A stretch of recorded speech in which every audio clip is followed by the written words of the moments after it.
देखो आप लोग का इलस्ट्रेशन नंबर क्वेश्चन नंबर 6 तक हो चुका है। क्वेश्चन नंबर 7 आप लोग निकालें। क्वेश्चन नंबर 7 में आपको बोला है determine the amount of the input tax credit admissible to the PQR limited in respect of the following goods procured by it in the month of January 2018। देखो आपको question में बोला है कि आपको PQR लिमिटेड को किन किन प्रोडक्ट्स पर किन किन इनपुट पर यहाँ पर इनपुट टैक्स क्रेडिट एडमिशिबल होगी वो आपको बताना है। देखो इसमें फर्स्ट पॉइंट है goods used in the construction of additional floor of office building. देखो आप मुझे ये बताओ कि अगर ऑफिस बिल्डिंग है उसका एडिशनल फ्लोर कंस्ट्रक्ट किया तो उसमें जो इनपुट काम में आया है क्या उस इनपुट का क्रेडिट मिलेगा, क्या नहीं मिलेगा, क्यों नहीं मिलेगा? देखो हमने सेक्शन 17 में बात करी थी। सेक्शन 17 सबसेक्शन 5 में वर्क्स कॉन्ट्रैक्ट सर्विस में अपन ने बात करी थी कि अगर वर्क्स कॉन्ट्रैक्ट की कोई भी सर्विसेज है, वर्क्स कॉन्ट्रैक्ट की अगर कोई भी सर्विसेज है तो इस केस में वर्क्स कॉन्ट्रैक्ट की सर्विसेज अगर फर्दर सप्लाई के लिए काम में आती है या प्लांट और मशीनरी के कंस्ट्रक्शन के लिए काम में आती है तब तो आप यहाँ पर क्या कर सकते हो, उस वर्क्स कॉन्ट्रैक्ट की सर्विस पर इनपुट क्रेडिट ले सकते हो, अदरवाइज नहीं ले सकते हो। देखो ये ऑफिस बिल्डिंग जो बनाई जा रही है वो वापस से फर्दर सेल करने के लिए नहीं है या फर्दर सप्लाई करने के लिए नहीं है। यहाँ पर ये ऑफिस बिल्डिंग खुद के लिए बनाई जा रही है, ना तो ये प्लांट एंड मशीनरी को स्ट्रक्चर को एस्टैब्लिश कर रही है और ना ही ये फर्दर सप्लाई में कंज्यूम्ड हो रही है। ये और बुक्स में ये सारे खर्चे क्या कर दिए हैं, कैपिटलाइज्ड भी कर दिए हैं। तो यहाँ पर ये जो ऑफिस बिल्डिंग का एडिशनल फ्लोर बनाया है, कंस्ट्रक्ट किया है, इसमें जो गुड्स जो इनपुट काम में आएगा उसका आपको क्रेडिट अवेलेबल नहीं होगा। तो 28,800 रुपीज़ जो आपका यहाँ पर इनपुट टैक्स पेड है उसका क्रेडिट आपको अवेलेबल नहीं होगा। कंप्लीट है। सेकंड पॉइंट देखो जब भी आप यहाँ पर लिख के आए कि ये क्रेडिट अवेलेबल नहीं होगा तो उसके रिगार्डिंग पूरा प्रॉपर वर्किंग नोट नीचे लिख के आना है कि आप यहाँ पर इसका क्रेडिट क्यों नहीं दे रहे हो। क्लियर है। सेकेंड पॉइंट है packing material used in A factory. देखो अगर पैकिंग मटेरियल यूज़ करते हो तो पैकिंग मटेरियल आपका इनपुट है और कभी भी अगर आप इनपुट को यूज़ करते हो तो उस इनपुट के ऊपर आपको क्या मिलता है, इनपुट टैक्स क्रेडिट मिलता है। तो जो भी पैकिंग मटेरियल आप यूज़ कर रहे हो फैक्ट्री के अंदर उसके ऊपर आपको क्या मिलेगा, इनपुट टैक्स क्रेडिट अवेलेबल हो जाएगा। तो इस 6,000 रुपीज़ का आपको इनपुट क्रेडिट अवेलेबल हो जाएगा। तीसरी बात करते हैं कि goods destroyed due to the natural calamities. देखो नेचुरल कैलामिटी के कारण अगर गुड्स डिस्ट्रॉय हो जाता है, नेचुरल कैलामिटी के कारण अगर गुड्स डिस्ट्रॉय हो जाता है तो आप लोग को सेक्शन 17 में अपन ने बात करी थी कि if the goods lost, destroyed, stolen, अगर गुड्स लॉस्ट हो जाता है, डिस्ट्रॉयड हो जाता है या चोरी हो जाता है किसी भी रीजन से हो, चाहे नॉर्मल रीजन से हो चाहे एबनॉर्मल रीजन से हो, उस इनपुट का आपको क्रेडिट अवेलेबल नहीं होगा। तो यहाँ पर जो भी गुड्स डिस्ट्रॉयड हुआ है ड्यू टू नेचुरल कैलामिटीज तो गुड्स डिस्ट्रॉयड हो चुका है और उसका क्रेडिट आपको अवेलेबल नहीं होगा। क्लियर है। नेक्स्ट आपका है goods used for the repairing the office building. देखो रिपेयर पर्पस के लिए आपको मैंने पहले भी बताया था वर्क्स कॉन्ट्रैक्ट की जो सर्विसेज होती है, वर्क्स कॉन्ट्रैक्ट की सर्विसेज पर आपको यहाँ पर क्रेडिट अवेलेबल नहीं होता है। बट उसमें कंडीशन क्या है, देखो वर्क्स कॉन्ट्रैक्ट की जो सर्विसेज है, वर्क्स कॉन्ट्रैक्ट की सर्विसेज वर्क्स कॉन्ट्रैक्ट की जो सर्विसेज होती है इसका मतलब होता है services of construction, services of construction of immovable property, services of the construction of immovable property. Immovable property के कंस्ट्रक्शन से रिलेटेड ये सर्विसेज होती है। किससे रिलेटेड होती है, services of the construction of immovable property. Immovable property के construction से रिलेटेड ये सर्विसेज होती है। अगर इमूवेबल प्रॉपर्टी के कंस्ट्रक्शन से रिलेटेड ये सर्विसेज है तो ऑब्वियस है कि ये खर्चा कैपिटलाइज्ड होगा। ये खर्चा क्या होता है, कैपिटल नेचर का है और ये बुक्स में क्या होगा, कैपिटलाइज्ड होगा। अगर बुक्स में ये खर्चा कैपिटलाइज्ड होता है तो इसका ITC अवेलेबल नहीं होता है। ठीक है। और अगर यहाँ पर ये किस में यूज हो रहा है, फर्दर सप्लाई में, किस में यूज हो रहा है, फर्दर सप्लाई में, या फिर किस में यूज होता है, प्लांट और मशीनरी के इंस्टॉलेशन में। प्लांट और मशीनरी के इंस्टॉलेशन में अगर काम में आता है तो इन दो केसेस में ये यहाँ पर क्या हो जाएगा, आपको इनपुट क्रेडिट अलाउड हो जाएगा। क्लियर है, यहाँ तक कोई दिक्कत नहीं है। देखो इसी में एक और चीज, अगर आपकी कोई ऑफिस बिल्डिंग है या कोई भी आपका यहाँ पर बिल्डिंग है, फैक्ट्री बिल्डिंग है, अगर उसका केवल और केवल आप रिपेयर करवा रहे हो, केवल और केवल आप क्या करवा रहे हो, रिपेयर करवा रहे हो, मीन्स कुछ रिपेयर होती है जिसमें अपन यहाँ पर खर्चा बैलेंस शीट यानी कैपिटलाइज नहीं करते हैं, हम उस खर्चे को प्रॉफिट एंड लॉस अकाउंट में दिखा देते हैं। कुछ रिपेयर ऐसी होती है जो रेवेन्यू नेचर की होती है, कैपिटल नेचर की नहीं होती है, जो अपन ऑर्डिनरी वे में क्या करवाते रहते हैं, उस रिपेयर को करवाते रहते हैं। तो कुछ रिपेयर ऐसी होती है जो रेवेन्यू नेचर की होती है। देखो रेवेन्यू नेचर की अगर कभी भी कोई रिपेयर होती है तो उसे हम कौन से अकाउंट में दिखाते हैं, पीएनएल अकाउंट में दिखाते हैं, उस खर्चे को हम कैपिटलाइज नहीं करते हैं। तो मेरी बात ध्यान से सुनो, यहाँ पर जो सेक्शन 17 में आपको जो रेस्ट्रिक्शन था वो केवल वर्क्स कॉन्ट्रैक्ट में इमूवेबल प्रॉपर्टी के कंस्ट्रक्शन के लिए था, जो कैपिटलाइज नेचर की है, यानी जिन खर्चे को आपने बुक्स में कैपिटलाइज किया है। मींस अगर आपने कोई रेवेन्यू रिपेयर करवाई है तो इस केस में उस खर्चे को अगर आपने कैपिटलाइज नहीं किया है, उस खर्चे को अगर आपने पीएनएल अकाउंट में दिखाया है, तो इसके लिए जो भी आपने इनपुट यूज किया है उसका आपको क्रेडिट अवेलेबल होता है।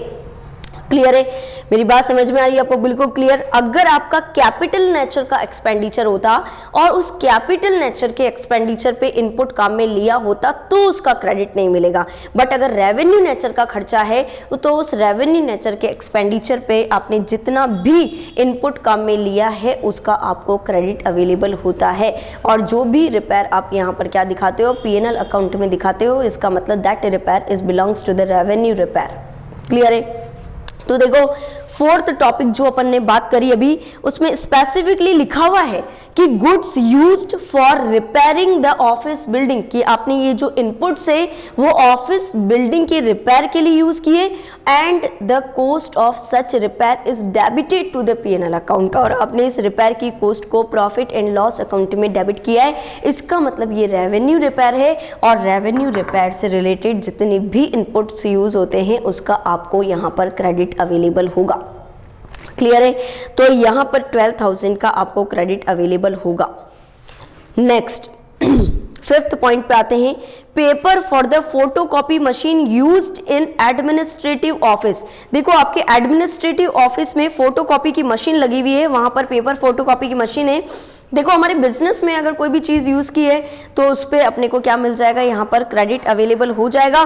तो एडमिनिस्ट्रेटिव ऑफिस में जो भी आपकी फोटोकॉपी मशीन है उसके पेपर पे आपको यहाँ पर क्या मिल जाएगा, यानी उस मशीन के ऊपर जो टैक्स लग के आया है उसका इनपुट टैक्स क्रेडिट आपको अवेलेबल हो जाएगा 950 रुपीज़ का। क्लियर है, यहाँ तक कोई डाउट नहीं है। क्वेश्चन इसमें 6 पॉइंट की बात करते हैं। क्वेश्चन नंबर 7 में 6 point, goods given as gift.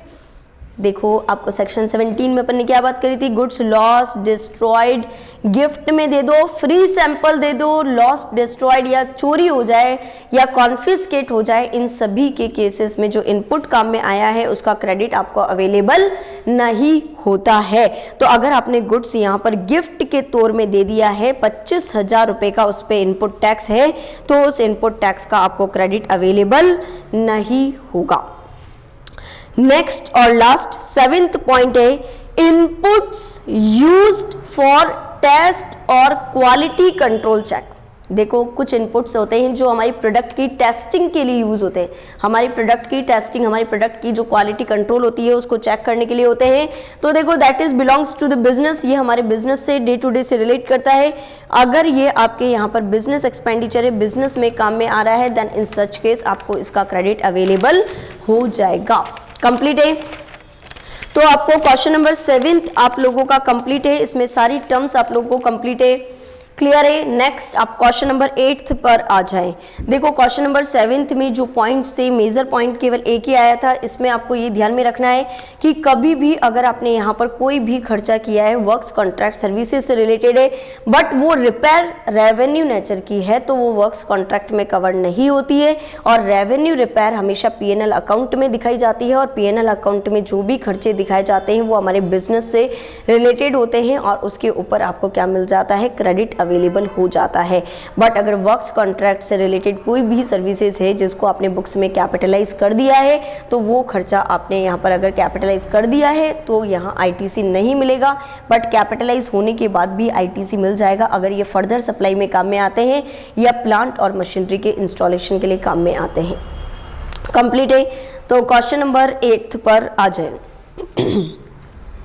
देखो क्वेश्चन नंबर 8 में क्या है, सेम अपने को यहाँ पर डिटरमाइन करना है the amount of the input tax credit admissible to the P limited.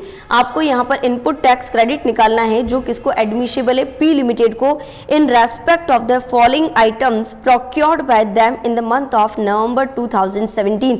नवंबर 2017 के मंथ में उन्होंने कुछ इनपुट्स खरीदे हैं और उन इनपुट्स पर आईटीसी मिलेगा या नहीं मिलेगा उससे रिलेटेड आपको यहाँ पर बताना है। देखो फर्स्ट पॉइंट इसमें है goods supplied for the captive consumption in A factory. अगर आपने गुड्स सप्लाई किया है for captive consumption, captive consumption का क्या मीनिंग होता है, देखो कैप्टिव कंजप्शन का मीनिंग होता है होम कंजप्शन। कैप्टिव कंजप्शन का मीनिंग क्या होता है, होम कंजप्शन। देखो जैसे कि फॉर एग्जांपल मेरे यहाँ पर एक इंडस्ट्री है जिसमें 3 फैक्ट्री है, मेरे यहाँ पर इंडस्ट्री है जिसमें 3 फैक्ट्री है। फर्स्ट फैक्ट्री में यहां पर फाइबर से यार्न बनता है।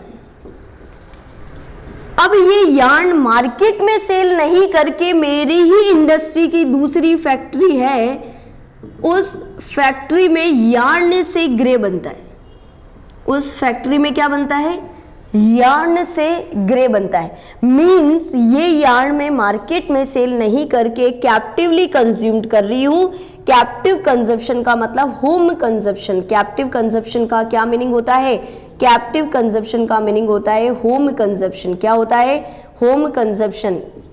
होम कंजप्शन का मतलब मैं यहाँ पर फैक्ट्री के अंदर ही यानी अपनी ही इंडस्ट्री में इसको कंजप्शन कर रही हूँ, मैं यहाँ पर मार्केट में इसको सेल नहीं करती हूँ, तो ये मेरी फैक्ट्री में कंज्यूम्ड होएगा। और लास्ट तक अब थर्ड जो फैक्ट्री है उसमें ग्रे से क्या बन रहा है, ग्रे से फिनिश बन रहा है और ये फिनिश फाइनल कंज्यूमर को सेल हो रहा है और ये यहाँ पर जो है फिनिश बन के फाइनल कंज्यूमर को सेल हो रहा है। तो यहाँ पर यार्न जो है हमारा कैप्टिवली कंज्यूम्ड है, यहाँ पर ग्रे हमारा क्या है, कैप्टिवली कंज्यूम्ड है। कंप्लीट है यहाँ तक।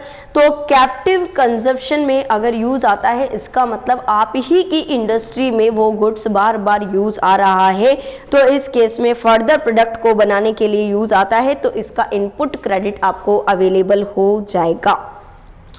क्लियर है। तो फर्स्ट पॉइंट, अगर आप ही की फैक्ट्री में यूज हो रहा है, इनपुट के रूप में यूज हो रहा है, क्योंकि ये हमारी फैक्ट्री का क्या है, इनपुट है और इनपुट से फाइनल प्रोडक्ट बन रहा है, तो यहाँ पर ये इनपुट से which is used for manufacturing of final product और इन इनपुट्स पर आपको इनपुट क्रेडिट अवेलेबल हो जाएगा। क्लियर है। नेक्स्ट बात करते हैं goods purchased for being used in repairing the factory shed and same has been capitalised in the books. देखो आपने यहाँ पर गुड्स परचेज किया है, वो फैक्ट्री शेड की रिपेयरिंग में यूज हो रहा है, रिपेयर में यूज हो रहा है, फैक्ट्री शेड का रिपेयर है, बट उस रिपेयर का खर्चा तुमने पीएनएल अकाउंट में नहीं दिखाया, कहां पर कर दिया, कैपिटलाइज कर दिया। कैपिटलाइज कर दिया इसका मतलब क्रेडिट अवेलेबल नहीं होगा। तो यहाँ पर गुड्स परचेज किया है for being used in repairing the factory shed, factory shed के रिपेयरिंग में यूज किया है, and same has been capitalised in the books. अगर आपने उस खर्चे को बुक्स में कैपिटलाइज कर दिया है तो उसका क्रेडिट आपको अवेलेबल नहीं होगा। कंप्लीट है, तो यहाँ पर इसका क्रेडिट अवेलेबल नहीं होगा। तीसरे पॉइंट पे आते हैं अपन, थर्ड पॉइंट पे। थर्ड पॉइंट में क्या है, cement used for making foundation and structural support to the plant and machinery. देखो प्लांट एंड मशीनरी है, यहाँ पर क्या है, प्लांट और मशीनरी के स्ट्रक्चर के लिए अपन ने यहाँ पर फाउंडेशन बनाया, मींस एक इंस्टॉल किया, एक स्ट्रक्चर बनाया जहाँ पर हमारी प्लांट एंड मशीनरी को क्या कर सकते हैं, हम इंस्टॉल्ड कर सकते हैं। तो देखो आप सभी को पता है, अगर प्लांट और मशीनरी के इंस्टॉलेशन के लिए अगर कोई भी कंस्ट्रक्शन करवाया जाता है तो उस कंस्ट्रक्शन के लिए आप जो इनपुट यूज करोगे उस इनपुट का आपको क्रेडिट अवेलेबल हो जाएगा। तो यहाँ पर थर्ड वाली जो पॉइंट है, इसमें 14,000 रुपये का जो इनपुट टैक्स पेड है इसका क्रेडिट आपको अवेलेबल हो जाएगा। क्लियर है। Next fourth, inputs used in trial runs. देखो ट्रायल रन का क्या मतलब होता है? ट्रायल रन का मतलब कभी भी अगर कोई नया मशीनरी हम लेकर आए हैं तो उस पर पहले एक बार प्रोडक्शन करके देखते हैं, एक बार ट्रायल करके देखते हैं कि यार इसमें प्रोडक्शन सही तो हो रहा है या नहीं हो रहा है। तो इसमें क्या होता है कि कॉमर्शियल प्रोडक्शन, यानी कॉमर्शियल प्रोडक्शन का मतलब आपका बिजनेस का प्रोडक्शन स्टार्ट करने से पहले उस प्लांट एंड मशीनरी पर एक बार ट्रायल बेसिस पर रिपेयर करवा के देखी जाती है, तो उसे क्या कहा जाता है? Trial run. और उसमें भी जो इनपुट यूज आता है उसका आपको क्रेडिट अवेलेबल होगा। ठीक है, फिफ्थ पॉइंट पे आते हैं, food and beverages. Food and beverages purchased for the employees during office hours. देखो आपको सेक्शन 17 में मैंने क्लियरली आपको बताया था कि अगर कोई भी फूड से रिलेटेड या ब्यूटी ट्रीटमेंट से रिलेटेड या हेल्थ ट्रीटमेंट से रिलेटेड यहाँ पर एम्प्लॉइज खुद ही कंज्यूम्ड कर रहे हैं, मीन्स पर्सनली कंज्यूम्ड कर रहे हैं, तो इस केस में यहाँ पर आपको उसका इनपुट टैक्स क्रेडिट अवेलेबल नहीं होता है। अगर इन फूड और बेवरेजेस को आप फर्दर सप्लाई में काम में लेते, अगर ये आपके लिए इनवर्ड सप्लाई होती और आप इसको आउटवर्ड सप्लाई करने के लिए यूज कर रहे होते तो आपको इसका क्रेडिट अवेलेबल हो जाता। बट अभी ये जो फूड और बेवरेजेस आपने परचेज किए हैं वो यहाँ पर एम्प्लॉइज ऑफिस आवर्स में ही इसको कंज्यूम्ड कर रहे हैं, तो इसका क्रेडिट आपको अवेलेबल नहीं होगा। तो ये 8,400 रुपये का क्रेडिट आपको अवेलेबल नहीं होगा। क्वेश्चन नंबर 8 भी आपका कंप्लीट है। देखो जितने भी क्वेश्चंस आप कर रहे हैं उससे रिलेटेड प्रॉपर नीचे वर्किंग नोट बने हुए होने चाहिए। अगर आपके पास प्रॉपर वर्किंग नोट नहीं बनाए तो 5 मार्क्स में से केवल 2 मार्क्स आपको मिलेंगे, 3 मार्क्स कट हो जाएंगे। आपको सेक्शन वाइज रेफरेंस देना है, आप क्यों ऐड नहीं कर रहे हो, क्यों इनका इनपुट टैक्स क्रेडिट नहीं ले रहे हो, उसके रिगार्डिंग प्रॉपर आपको रीजंस स्पेसिफाइड करने होंगे। क्लियर है? Question number 9, inputs eligibility motor vehicles और कन्वेंस के रेस्पेक्ट में है। आप सभी को पता है मोटर व्हीकल्स और कन्वेंस का कॉन्सेप्ट। मोटर व्हीकल्स और कन्वेंस का कॉन्सेप्ट सेक्शन 17 में सबसे पहला कॉन्सेप्ट ही यही था अपना। मोटर व्हीकल्स और कन्वेंस के केस में अगर आप इन मोटर व्हीकल्स को, इन कन्वेंसेस को अगर आप फर्दर सप्लाई के लिए काम में लेते हैं या गुड्स या पैसेंजर के ट्रांसपोर्टेशन के लिए काम में लेते हैं और for the imparting A training, अगर आप किसी भी कन्वेंस से रिलेटेड ट्रेनिंग का पार्ट देने में आप यहाँ पर क्या कर रहे हो, उसमें लगे हुए हो, इम्पार्टिंग इन द ट्रेनिंग। अगर आप किसी भी कन्वेंस का मतलब यहाँ पर चाहे मोटर व्हीकल्स में वेसल हो, एयरक्राफ्ट हो, शिप हो, किसी से भी रिलेटेड अगर उसका ट्रेनिंग देने के लिए आप इस कन्वेंस को यूज करते हो तो आपको इसका क्रेडिट अवेलेबल होगा। अदरवाइज चाहे आप पर्सनल यूज ले हो, चाहे आप बिजनेस यूज ले हो, आपको क्रेडिट अवेलेबल नहीं होगा। कंप्लीट है? तो क्वेश्चन रीड करते हैं। Allied training institute provides the services of training pilots. देखो यहाँ पर फर्स्ट लाइन से थोड़ा बहुत समझ में आ गया कि पायलट्स को ट्रेन करने के लिए यहाँ पर ये मोटर व्हीकल्स काम में आ रहे हैं। ठीक है, देखो यहाँ पर in flying the commercial aircraft so that candidates become eligible for obtaining the aviation licence. देखो यहाँ पर एक इंस्टीट्यूट है जो पायलट को ट्रेनिंग देता है ताकि उन्हें एविएशन लाइसेंस यानी यहाँ पर एयरक्राफ्ट चलाने का लाइसेंस उनको मिल जाता है। तो determine whether the institute is eligible to take the credit on the aircraft purchased for imparting the training, यानी हम ट्रेनिंग देने के लिए जो भी एयरक्राफ्ट परचेज कर रहे हैं तो उस इंस्टीट्यूट को उसका क्रेडिट मिलेगा नहीं मिलेगा? बिल्कुल। देखो यहाँ पर क्रेडिट अवेलेबल होगा क्योंकि यह है इंस्टीट्यूट इन मोटर व्हीकल्स को, यानी ये जो एयरक्राफ्ट परचेज कर रहा है it is also covered under the definition of motor vehicles, यानी कन्वेंस की डेफिनेशन में स्पेसिफिकली वेसल्स को, एयरक्राफ्ट को भी यहाँ पर इंक्लूड कर रखा है।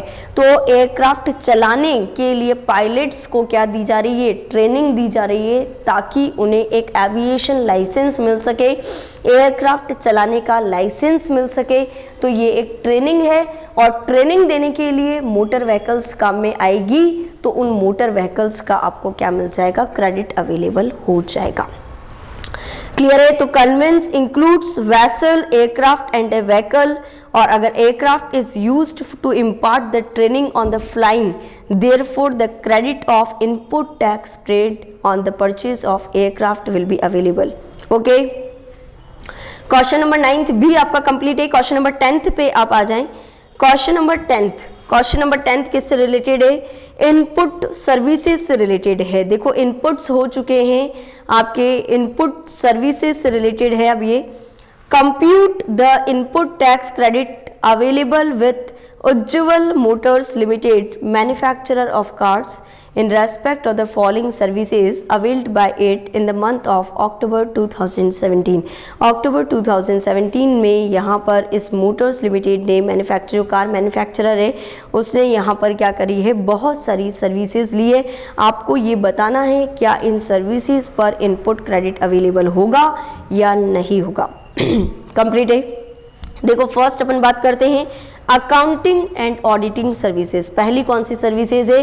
अकाउंटिंग और ऑडिटिंग की सर्विसेज है। अगर अकाउंटिंग और ऑडिटिंग की सर्विसेज ये हमारे बिजनेस से रिलेटेड है, इनका आपको क्रेडिट अवेलेबल होगा तो 7200 रुपीज़ का आपको यहाँ पर क्रेडिट अवेलेबल हो जाएगा। ठीक है। सेकेंड है हेल्थ इंश्योरेंस की सर्विसेज टू द एम्प्लॉयज़, है ना, हेल्थ इंश्योरेंस की सर्विसेज। आपको हेल्थ इंश्योरेंस, हेल्थ से रिलेटेड सेक्शन 17 सब सेक्शन 5 में अपन ने बात करी थी कि अगर हेल्थ से रिलेटेड कोई भी सर्विसेज है जो एम्प्लॉयज़ खुद ही कंज्यूम्ड कर रहे हैं, अगर एम्प्लॉयज़ खुद ही उसको कंज्यूम्ड कर रहे हैं तो उस पर अवेलेबल नहीं होगा। पर इसमें एक्सेप्शन था कि अगर गवर्नमेंट ने मैंडेटरी कर दिया, गवर्नमेंट ने नोटिफाई कर दिया कि यह सर्विसेज मैंडेटरी बेसिस पर एम्प्लॉयर को, एम्प्लॉई को देनी पड़ेगी, अगर ये कंपलसरी कर दिया कि एम्प्लॉयर को ये सर्विसेज एम्प्लॉई को देनी होगी, तो इस केस में यहाँ पर इन सर्विसेज का भी आपको इनपुट क्रेडिट अवेलेबल हो जाएगा। कंप्लीट है। तो यहाँ पर देखो आगे कुछ लिखा हुआ है, आगे क्या लिखा हुआ है? Services are not provided under the government obligation, यानी ये जो आपने सर्विसेज दी है वो गवर्नमेंट ऑब्लिगेशन के अंतर्गत नहीं है, इसका मतलब इसका क्रेडिट नहीं मिलेगा, यानी गवर्नमेंट ने नोटिफाइड नहीं कर रखा है इसको कि ये सर्विसेज देना आपको कंपल्सरी है। क्लियर है। तो अगर कोई भी हेल्थ इंश्योरेंस की सर्विसेज है और आपको गवर्नमेंट ने नोटिफाई नहीं कर रखा है तो इन सच केस आपको इसका क्रेडिट नहीं मिलेगा। ठीक है। नेक्स्ट बात करते हैं third point, routine repair of the car. जो भी कार मैन्युफैक्चर्ड करता है उज्जवल मोटर्स लिमिटेड, उसका रूटीन रिपेयर हो रहा है। देखो रूटीन रिपेयर, अब आगे कुछ भी नहीं लिखा हुआ है कि इसको पीएनएल अकाउंट में डाला है या कैपिटलाइज। देखो वैसे भी नाम से समझ में आ रहा है ना, रूटीन रिपेयर है, यानी इसका मतलब आपकी रेवेन्यू नेचर की। रूटीन का मतलब डे टू डे से डे टू डे जो एक्सपेंडिचर होते हैं वो कौन से नेचर के होते हैं? रेवेन्यू नेचर के। तो यहाँ पर ये रेवेन्यू नेचर की मेंटेनेंस है और इस मेंटेनेंस के ऊपर आपको क्या मिल जाएगा? क्रेडिट अवेलेबल हो जाएगा। कंप्लीट है। तो 18,000 का आपको यहाँ पर क्रेडिट अवेलेबल होगा। नेक्स्ट बात करते हैं fourth point, repair services for the office building. Office की बिल्डिंग के लिए रिपेयर सर्विसेज, बट ब्रैकेट में लिखा हुआ है cost of repair is charge to the profit and loss account. इसका मतलब क्या हुआ? देखो रिपेयर की cost profit and loss account में चार्ज कर रखी है, इसका मतलब यहाँ पर ये रिपेयर जो है वो रेवेन्यू रिपेयर है। आपकी यहाँ पर ये जो रिपेयर है वो कौन से नेचर की रिपेयर है? रेवेन्यू नेचर की रिपेयर है। और रेवेन्यू नेचर की जो रिपेयर होती है उससे रिलेटेड जितने भी एक्सपेंडिचर्स होते हैं वो सारे एक्सपेंडिचर्स क्या होते हैं? यहाँ पर अलाउड होते हैं, क्योंकि रेवेन्यू नेचर की रिपेयर है, पीएनएल अकाउंट में दिखा रखी है, तो ये खर्चा क्या हो जाएगा? आपका अलाउड हो जाएगा और 14,400 रुपया जो है वो आपको क्रेडिट अवेलेबल हो जाएगा। क्लियर है। नेक्स्ट बात करते हैं फिफ्थ पॉइंट की, hotel accommodation and conveyance facility to the employees on vacation. देखो आपको बताया था कि अगर एम्प्लॉयर एम्प्लॉय को होम ट्रैवल वैकेशन देता है या फिर यहाँ पर अदर वैकेशन देता है तो उनको जो भी फैसिलिटीज़ दे रहा है, चाहे वो होटल एकोमोडेशन की फैसिलिटी दे रहा है, चाहे कन्वेंस फैसिलिटी दे रहा है, वो पर्सनली कंज्यूम्ड हो रही है, वो पर्सनली कंज्यूम्ड हो रही है, इसके कारण वहाँ पर वो क्रेडिट अलाउड नहीं होगा। तो यहाँ पर ये 3,360 रुपये का जो क्रेडिट है वो आपको अलाउड नहीं होगा। क्लियर है, कंप्लीट है। नेक्स्ट बात करते हैं सिक्स्थ पॉइंट की, testing services availed for the car engines, आपको यहाँ पर टेस्टिंग सर्विसेज अवेल करिए फॉर द कार इंजन्स, 9,000 रुपये की सर्विसेज है। तो यहाँ पर ये जो टेस्टिंग सर्विसेज है वो आपके बिजनेस से रिलेवेंट है, in the course of business है, बिजनेस के फर्दरेंस पर्पस के लिए है। तो यहाँ पर आपको क्या मिल जाएगा, इसका क्रेडिट अवेलेबल हो जाएगा। कंप्लीट है। तो क्वेश्चन नंबर 10th भी आप लोगों का कंप्लीट है। नेक्स्ट क्वेश्चन नंबर 11th पे आते हैं। Question number 11th, XYZ limited engaged in the supplying the taxable goods. XYZ limited एक कंपनी है, वो टैक्सेबल गुड्स का सप्लाई कर रही है। Has availed the following services in the month of सितंबर 2017। उसने यहाँ पर सितंबर 2017 मंथ में बहुत सारी सर्विसेज रिसीव करी है। Compute the input tax credit admissible on such input services, आपको इनपुट टैक्स क्रेडिट निकालना है इन इनपुट सर्विसेज पर। सबसे पहले हम बात करते हैं सेल्स प्रमोशन से रिलेटेड एक्सपेंडिचर है। देखो सेल्स प्रमोशन से रिलेटेड अगर कोई एक्सपेंडिचर है तो उसका क्रेडिट बिल्कुल अवेलेबल हो जाएगा। 16,200 रुपये का आपको क्रेडिट मिल जाएगा। क्यों मिल जाएगा? क्योंकि सेल्स प्रमोशन हमारे बिजनेस के फर्दरेंस पर्पस के लिए है, इसलिए आपको इसका क्रेडिट अवेलेबल हो जाएगा। सेकेंड पॉइंट है health care services availed from the physique club for the upkeep the health of their employees. देखो हेल्थ केयर सर्विसेज है, एम्प्लॉयर ने अपने एम्प्लॉयज़ की हेल्थ को सही रखने के लिए यहाँ पर ये खर्चा किया है। तो ये खर्चा, देखो मेरी बात सुनो, क्या ये हेल्थ केयर सर्विसेज देना जरूरी है क्या? नहीं, जरूरी नहीं है। ये तो पर्सनली कंज्यूम्ड हो रहा है, ये तो क्या हो रहा है, पर्सनली कंज्यूम्ड हो रहा है। तो ये पर्सनली कंज्यूम्ड हो रहा है, इसलिए इसका क्रेडिट आपको अवेलेबल नहीं होगा। कंप्लीट है।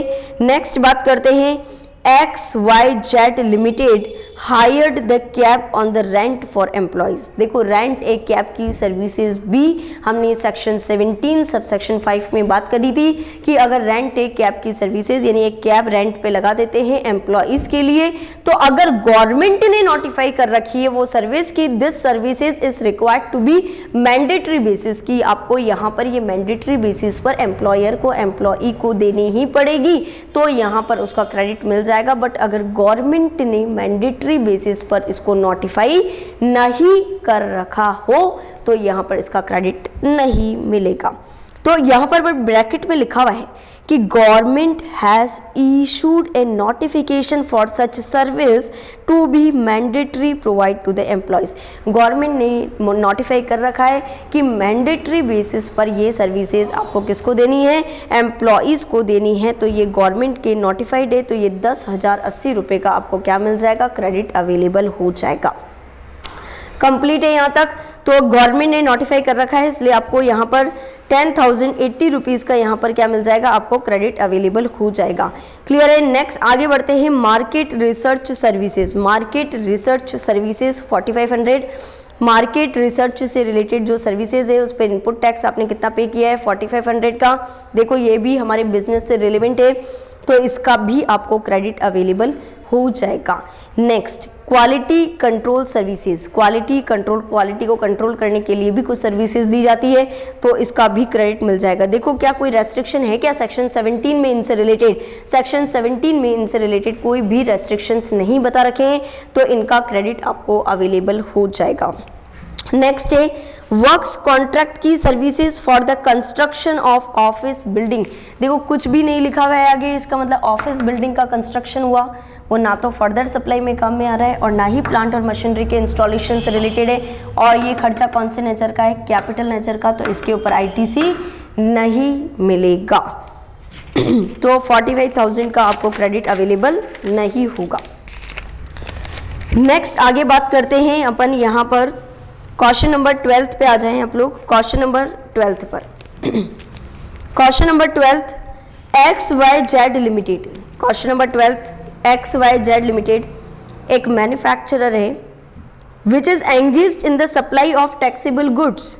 XYZ लिमिटेड एक कंपनी है, मैन्युफैक्चरर है, जो यहाँ पर टैक्सेबल गुड्स की सप्लाई में लगा हुआ है।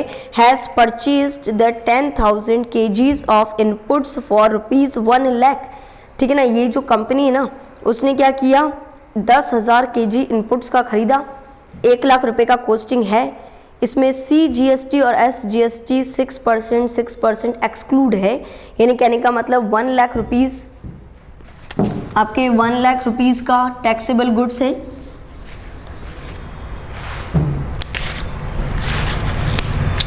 आपका टैक्सेबल गुड्स है 1 लाख रुपीज़, टैक्सेबल गुड्स है 1 lakh rupees, CGST SGST, CGST 6000, SGST 6000, total कितना हो गया 1,12,000। कंप्लीट है। आगे इसने बोला है on which input tax credit has been taken, ये ITC हमने ले लिया है, ये ITC हमने ले लिया है, अवेल कर लिया है। आगे बोला है due to the technical changes in the manufacturing process, हमारी कुछ मैन्युफैक्चरिंग प्रोसेस में टेक्निकल चेंज आने के कारण सेट इनपुट्स बिकम ऑब्सोलीट, यानी ये इनपुट्स क्या हो गए, ऑब्सोलीट हो गए, काम नहीं आ रहे हैं अपने। ठीक है, हमारे यहाँ पर कुछ टेक्निकल प्रॉब्लम हो गई है, टेक्निकल चेंजेस आ गए, मैन्युफैक्चरिंग का प्रोसेस हमने चेंज कर दिया और इस मैन्युफैक्चरिंग की प्रोसेस में चेंज करने के कारण ये जो इनपुट्स हमने खरीदे थे वो ऑब्सोलीट यानी गिरावट आ गई, इनमें हमारे काम के नहीं रहे। ठीक है, and their value has been right of in the books of accounts, इसके कारण हमने इसको क्या कर दिया, बुक्स में राइट ऑफ कर दिया। ठीक है, ITC का क्या ट्रीटमेंट होगा, देखो अपन ने सेक्शन 17 में क्लियरली बात करी थी, अगर गुड्स लॉस्ट हो जाते हैं या गुड्स डिस्ट्रॉयड हो जाते हैं या गुड्स का ऑब्सोलीट हो जाता है, गुड्स को बुक्स में राइट ऑफ कर दिया जाता है, देन इन सच केस अगर आपने ITC अवेल करा है तो उस ITC को आपको यहाँ पर वापस से गवर्नमेंट को क्या करना होगा, रिवर्स करना होगा। तो अगर ये आइटम जो है हमारे ये जो इनपुट है अगर ये क्या हो चुका है, ऑब्सोलीट हो चुका है, बुक्स में अगर इसको राइट ऑफ कर देंगे तो ये जो भी ITC लिया है इस ITC को आपको क्या करना होगा, रिवर्स करना होगा, यानी गवर्नमेंट को वापस से पे करना होगा। क्लियर है। तो देखो यहाँ पर जो सेक्शन 17 सबसेक्शन 5 सबसेक्शन H के अकॉर्डिंग यहाँ पर if the value of any goods is right of in the books of accounts, अगर यहाँ पर किसी भी गुड्स की जो वैल्यू है वो बुक्स में राइट ऑफ कर दी जाती है, then no input tax credit shall be allowed in respect of set inputs, तो यहाँ पर उन इनपुट्स के रेस्पेक्ट में कोई भी इनपुट टैक्स क्रेडिट आपको अलाउड नहीं होगी। अगर input tax credit has been taken in respect of such goods और ITC अगर आप ले चुके हो तो आपको गवर्नमेंट को वापस से पे करनी होगी। क्लियर है। तो यहां पर गवर्नमेंट को वापस से पे करनी होगी, तो टोटल यहां पर 6000 प्लस 6000 यहां पर टोटल 12,000 रुपीज गवर्नमेंट को वापस से लौटाने होंगे। क्लियर है क्या। क्वेश्चन नंबर 13 पे आते हैं। क्वेश्चन नंबर 13 पे, क्वेश्चन नंबर 13 क्या है, XYZ लिमिटेड एक कंपनी है, XYZ लिमिटेड एक कंपनी है, is engaged in the supply of works contract, ये सप्लाई करने में लगी हुई है। देखो क्वेश्चन क्या है कि जो कंपनी ना उसका काम ही वर्क्स कॉन्ट्रैक्ट का फर्दर सप्लाई करना है। It gives a part of the construction work to the subcontractor, उसने क्या किया, एक कॉन्ट्रैक्टर है उसका काम यही है कि यहाँ पर सप्लाई करना, वर्क्स कॉन्ट्रैक्ट यानी मकान बनाना, कंस्ट्रक्शन करना, यहाँ पर बिल्डिंग्स कंस्ट्रक्ट करना, तो उसने एक सब कॉन्ट्रैक्टर को एक पार्ट अलॉट कर दिया कि ये तुमको करके देना है। सब कॉन्ट्रैक्टर ने काम किया, सब कॉन्ट्रैक्टर ने कॉन्ट्रैक्टर को इनवॉइस दिया और सब कॉन्ट्रैक्टर ने जो कॉन्ट्रैक्टर को इनवॉइस दिया उस इनवॉइस में GST लगा के दिया। तो अब बताओ कि कॉन्ट्रैक्टर जो XYZ लिमिटेड है उसको जो GST लगकर आया है, सब कॉन्ट्रैक्टर ने जो यहाँ पर सर्विसेज कॉन्ट्रैक्टर को दिए वो कॉन्ट्रैक्टर के लिए इनपुट सर्विस, तो उन इनपुट सर्विसेज के ऊपर जो टैक्स लगकर आया है वो इनपुट टैक्स क्रेडिट है। तो कॉन्ट्रैक्टर ने ये सर्विसेज फर्दर सप्लाई के लिए ली थी, तो कॉन्ट्रैक्टर ने पर्सनली उसको कंज्यूम नहीं किया, कॉन्ट्रैक्टर ने उस सर्विस को फर्दर सप्लाई किया है, तो उसके ऊपर जो टैक्स लगकर आया है उसका क्रेडिट मिलेगा या नहीं मिलेगा, तो यहाँ पर उसका क्रेडिट आपको अवेलेबल होगा क्योंकि ये फर्दर सप्लाई में काम में आ रही है। कंप्लीट है। तो क्वेश्चन नंबर 13 यही है कि सब कॉन्ट्रैक्टर ने GST चार्ज करके दिया उसके इनवॉइस में to the XYZ limited, you are required to advise the XYZ limited, आपको XYZ लिमिटेड को एडवाइस करना है कि जो भी GST लगा कर दिया है सब कॉन्ट्रैक्टर ने, क्या उसका ITC अवेलेबल होगा या नहीं होगा। तो आंसर क्या हो जाएगा कि this works contract services are consumed for the further supply, और फर्दर सप्लाई के लिए अगर काम में आती है देन इन सच केस आपको यहाँ पर इनपुट टैक्स क्रेडिट अवेलेबल हो जाएगा। कंप्लीट है। नेक्स्ट क्वेश्चन नंबर 14 की अपन बात करते हैं। क्वेश्चन नंबर 14, XYZ लिमिटेड एक कंपनी है, is engaged in the supply of passenger transportation. देखो यहाँ पर मोटर व्हीकल्स में एक फर्स्ट लाइन से आपको थोड़ा बहुत माइंड में कॉन्सेप्ट्स आ जानी चाहिए कि मोटर व्हीकल्स की हमने बात करी थी, तो मोटर व्हीकल्स में एक लाइन थी कि if the motor vehicles are used for the transportation of the goods और पैसेंजर्स, अगर वो मोटर व्हीकल्स गुड्स या पैसेंजर के ट्रांसपोर्टेशन के लिए काम में आती है तो उन मोटर व्हीकल्स पर, उस कन्वेंस पर आपको यहाँ पर इनपुट टैक्स क्रेडिट अवेलेबल हो जाएगा। देखो XYZ limited is engaged in the supply of passenger transportation services. जो XYZ लिमिटेड है वो यहाँ पर पैसेंजर ट्रांसपोर्टेशन की सर्विसेज में लगी हुई है। इन द मंथ ऑफ सितंबर 2017 में it has purchase the 2 motor vehicles, इसने 2 मोटर व्हीकल्स खरीदी है 36 लाख रुपीज़ की plus GST at the rate of 28%. You are required to advise XYZ Limited if it can avail the GST paid on such motor vehicles. आपको यहाँ पर बताना है कि आप पैसेंजर ट्रांसपोर्टेशन में लगी हुई है XYZ लिमिटेड और XYZ लिमिटेड ने पैसेंजर ट्रांसपोर्टेशन के लिए 2 मोटर व्हीकल्स खरीदी है। उन मोटर व्हीकल्स पर जो GST लगकर आया है क्या उसका क्रेडिट अवेलेबल होगा या नहीं होगा? बिल्कुल इसका क्रेडिट आपको अवेलेबल होगा। क्यों अवेलेबल होगा? Because if the motor vehicles used for the transportation of the passenger और गुड्स देन सच केस यहाँ पर input tax credit will be allowed on such motor vehicles. Clear है? क्वेश्चन नंबर 15 पे आते हैं। क्वेश्चन नंबर 15 है XYZ limited conducted it's 50th AGM at its head office in the new Delhi. नई दिल्ली में अपने हेड ऑफिस में 50th AGM होल्ड करी है and availed the services of the delicious caterer on that occasion। देखो यहाँ पर AGM हो रही है, एनुअल जनरल मीटिंग, उसमें डिलीशियस फूड लाया गया, ठीक है, और delicious caterer charge ₹15 lakhs plus GST at the rate of 18% for the supply of outdoor catering services.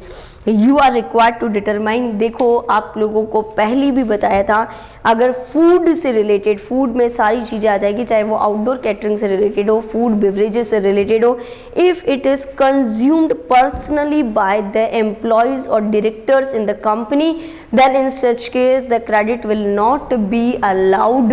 अगर यहाँ पर वो फूड या वो बेवरेजेस या फिर वो जो भी लंच आउटडोर कैटरिंग की जो भी सर्विसेज है यहाँ पर अगर आप फर्दर सप्लाई में अगर आपने यहाँ पर कंज्यूम्ड करी है तो आपको उसका क्रेडिट मिल जाएगा। तो यहाँ पर आपको यहाँ इनपुट टैक्स क्रेडिट अवेलेबल नहीं होगा क्योंकि ये ऑफिस में पर्सनली कंज्यूम्ड हो रही है। ठीक है, क्वेश्चन नंबर 16 पे आते हैं। क्वेश्चन नंबर 16 काफ़ी अच्छा क्वेश्चन है, बैंकिंग सेक्टर से रिलेटेड है, पर बैंकिंग सेक्टर से रिलेटेड क्वेश्चन करने से पहले एक बार याद कर लेते हैं कि बैंकिंग सेक्टर में प्रोविज़न आपका क्या है। देखो कल अपने बात करी थी banking institutions, financial institutions, non banking financial company. आपके यहाँ पर अगर कोई बैंकिंग कंपनी है, इंश्योरेंस कंपनी है, बैंकिंग कंपनी है, फाइनेंशियल इंस्टीट्यूशंस है या कोई भी नॉन बैंकिंग फाइनेंशियल कंपनी है, तो इस केस में अगर आप यहाँ पर उस बैंकिंग कंपनी को मेनली कौन सी इनकम होती है, इंटरेस्ट इनकम होती है, और उस इंटरेस्ट इनकम पर GST नहीं लगने के कारण वो एक एग्जम्प्ट सप्लाई बन जाती है, और एग्जम्प्ट सप्लाई बनने के कारण कुछ पोर्शन तो उसका इनपुट क्रेडिट का उसको मिलना चाहिए और कुछ पोर्शन इनपुट क्रेडिट का उसको नहीं मिलना चाहिए। इसीलिए बैंकिंग सेक्टर को 2 ऑप्शंस दिए जाते हैं कि पहला फर्स्ट ऑप्शन तो ये है कि आप सेक्शन 17 सबसेक्शन 2 में जो प्रोविजंस है एग्जम्प्ट और टैक्सेबल का, कि एग्जम्प्ट पे तो आप यहाँ पर ITC का रिवर्सल कर दो और टैक्सेबल पर आप ITC ले लो, या तो आप ऐसा कर लो कि आप सेक्शन 17 सबसेक्शन 2।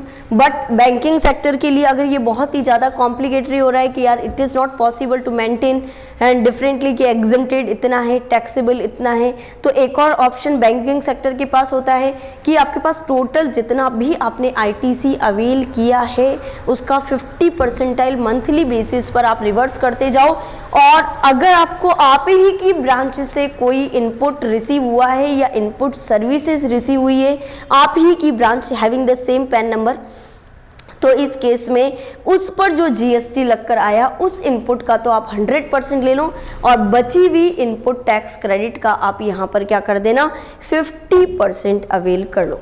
कंप्लीट है। तो यहाँ पर ये सेकंड ऑप्शन अगर आपने वंस यानी एक बार आपने यहाँ पर ऑप्ट कर लिया in any financial year, then it will be applicable for the remaining financial year, you can't change after that. आपने एक बार फाइनेंशियल ईयर में ये 50% वाला ऑप्शन ले लिया, तो जितना बचा हुआ फाइनेंशियल ईयर है तो उस फाइनेंशियल ईयर में आपको ये अप्लाई करना है। क्लियर है? तो अभी क्वेश्चन पढ़ते हैं। यस बैंक है जिसकी एक ब्रांच जयपुर में है, यस बैंक है having a branch in Jaipur, yes bank having branch इन जयपुर, इसकी ब्रांच कहाँ पर है? जयपुर में। engaged in the supply of the services by the way of accepting the deposit and extending the loans, opted for the option to avail the credit of 50% of the input tax। उसने क्या करी? Engage है, bank का काम ही क्या होता है? Deposit accept करना, लोन देना। तो यहाँ पर ये डिपॉजिट एक्सेप्ट करने में और लोन देने में लगी हुई है। इसने ऑप्ट कर लिया, यानी इसने एक बार ये ऑप्शन ले लिया, कौन सा? 50% वाला option, to avail the 50% of the input tax. यहाँ पर इसने ये ऑप्शन ले लिया। देखो अगर एक बार ये ऑप्शन ले लिया ना, इसका मतलब ये रिमेनिंग फाइनेंशियल ईयर में ये क्या रहेगा? एप्लीकेबल रहेगा। देखो उसके बाद इसने ये बोला है कि सेक्शन 17 सबसेक्शन 4 का है ये, इसका जो हेड ऑफिस है वो मुंबई में, इसका जो हेड ऑफिस है वो कहाँ पर है? हेड ऑफिस मुंबई में है। किसका हेड ऑफिस मुंबई में है? यस बैंक का। यस बैंक का हेड ऑफिस मुंबई में है और इसकी ब्रांच कहाँ पर है? जयपुर में इसकी ब्रांच है। ठीक है। Input tax credit available for the month August 2017 is 90,000। देखो टोटल आईटीसी कितना अवेलेबल हुआ है? टोटल आईटीसी यहाँ पर अवेलेबल है 90,000 रुपये। आईटीसी कितना अवेलेबल है? 90,000 रुपये का यहाँ पर इनपुट टैक्स क्रेडिट अवेलेबल है, विच इंक्लूड्स, देखो इस इनपुट टैक्स क्रेडिट जो 90,000 की है उसमें क्या क्या इंक्लूड है? First, services availed from its distinct establishment. देखो यहाँ पर डिस्टिंक्ट एस्टैब्लिशमेंट का मतलब क्या है? इसी डिस्टिंक्ट एंटिटी का क्या मतलब होता है? जिसका सेम पैन नंबर हो, जिसका क्या हो? सेम पैन नंबर हो। यहाँ पर जिसका सेम पैन नंबर हो उसी ब्रांच से मिल रहा है, यानी मुंबई हेड ऑफिस ने यस बैंक जो यहाँ पर जयपुर में ब्रांच है वहाँ पर मिला है। तो इस केस में यहाँ पर इसमें इंक्लूड 18,000, इसमें इंक्लूड है 18,000 जो सेपरेट यहाँ पर क्या मिला है? सेम बैंक से मिला है, यानी जिसका सेम पैन नंबर है। तो इसको एक्सक्लूड कर लो क्योंकि इसका तो 100% मिल जाएगा, इसका तो आपको 100% मिल जाएगा। बचा हुआ कितना है? 72,000 रुपीज़ का आईटीसी बचा हुआ है। रिमेनिंग आईटीसी कितना है? तो रिमेनिंग आईटीसी का कितना ले सकते हैं? रिमेनिंग आईटीसी का 50% है, यानी आपको अपनी सेम ब्रांच से मिला है तो सेम ब्रांच का तो 100% ले लो, और अगर आपका जो रिमेनिंग आईटीसी है उसका आप क्या कर सकते हो? 50% ले सकते हो। पर एक बार ये जरूर चेक कर लेना कि जो रिमेनिंग आईटीसी है वो एलिजिबल आईटीसी होनी चाहिए, in eligible input tax credit नहीं होना चाहिए। मींस सेक्शन 17 सबसेक्शन 5 में हमने जितनी भी in eligible input tax credit पढ़ी है वो इसमें इंक्लूड नहीं होना चाहिए। तो देखो इसमें यहाँ पर बोला है कि इसमें इंक्लूड है, इसमें इंक्लूड है कौन सी सर्विस? आउटडोर कैटरर की सर्विसेज जो रिसीव्ड हुई है फॉर इट्स एम्प्लॉयज़। देखो आउटडोर कैटरिंग की सर्विसेज जो एम्प्लॉयज़ ने ही कंज्यूम्ड कर ली, क्या उसका क्रेडिट मिलेगा? क्या इसका तो क्रेडिट ही नहीं मिलेगा। Next, goods that are obsolete, जो ख़त्म हो चुके हैं और जिसकी वैल्यू अपने बुक्स में भी राइट ऑफ कर दी है, तो इसका भी क्रेडिट आपको नहीं मिलेगा क्योंकि goods lost, destroyed, obsolete, right of, तो इन सब का भी क्रेडिट आपको अवेलेबल नहीं होता है। नेक्स्ट, ऑडिटिंग सर्विसेज इसका अवेलेबल रहेगा। Next, goods which are used for the personal use of employees, अगर कोई भी गुड्स जो एम्प्लॉयज़ पर्सनली कंज्यूम्ड कर रहे हैं तो इसका क्रेडिट आपको अवेलेबल नहीं होगा। मीन्स 72,000 की पूरी एलिजिबल क्रेडिट नहीं है। 72,000 में से ये सारी इन एलिजिबल क्रेडिट्स है, यानी इनका नहीं मिलेगा। तो इनको लेस करने के बाद आपका बनता है 48,600। ये आपकी एलिजिबल क्रेडिट है, ये आपकी क्या है? एलिजिबल क्रेडिट है। इस क्रेडिट का 50% आपको मिलेगा। इसका 50% कितना बनता है? 24,300। देखो आपको अपने ही एंटिटी से जो था वो तो 18,000 पूरा मिल जाएगा, और जो रिमेनिंग एलिजिबल आईटीसी है उसका आपको यहाँ पर 24,300 मिल जाएगा। तो टोटल आपको 42,300 रुपीज़ का आईटीसी अवेलेबल होगा। कंप्लीट है। तो इनपुट टैक्स क्रेडिट आपको कितना अवेलेबल होगा? कंप्लीट है, यहाँ तक नोट करो इसको। देखो बैंकिंग इंस्टीट्यूशन का, कि बैंकिंग इंस्टीट्यूशन में आपको क्या क्या अवेलेबल होता है। बैंकिंग इंस्टीट्यूशन के केस में आपको यहाँ पर क्रेडिट जो है वो 50% मिलेगा, क्योंकि यहाँ पर जितना भी एलिजिबल इनपुट्स है उनका यहाँ पर आपको क्या मिल जाएगा? 50% क्रेडिट मिल जाएगा, और सेम एंटिटी से आया है तो उसका 100% क्रेडिट अवेलेबल हो जाएगा। कंप्लीट है। क्वेश्चन नंबर 16 आपका कंप्लीट है। देखो आपके क्वेश्चन नंबर सेक्शन 17 से रिलेटेड जितने भी क्वेश्चंस हैं, सेक्शन 17 से रिलेटेड आपके जितने भी क्वेश्चंस हैं वो आपके कंप्लीट हो चुके हैं। अब हम नेक्स्ट सेक्शन को डिस्कस करेंगे, ठीक है। डालें आप लोग सभी section 18। Next section 18 input tax credit से रिलेवेंट सेक्शन 16 कंप्लीट हो चुका है, सेक्शन 17 भी कंप्लीट हो चुका है। नेक्स्ट सेक्शन आएगा सेक्शन नंबर 18।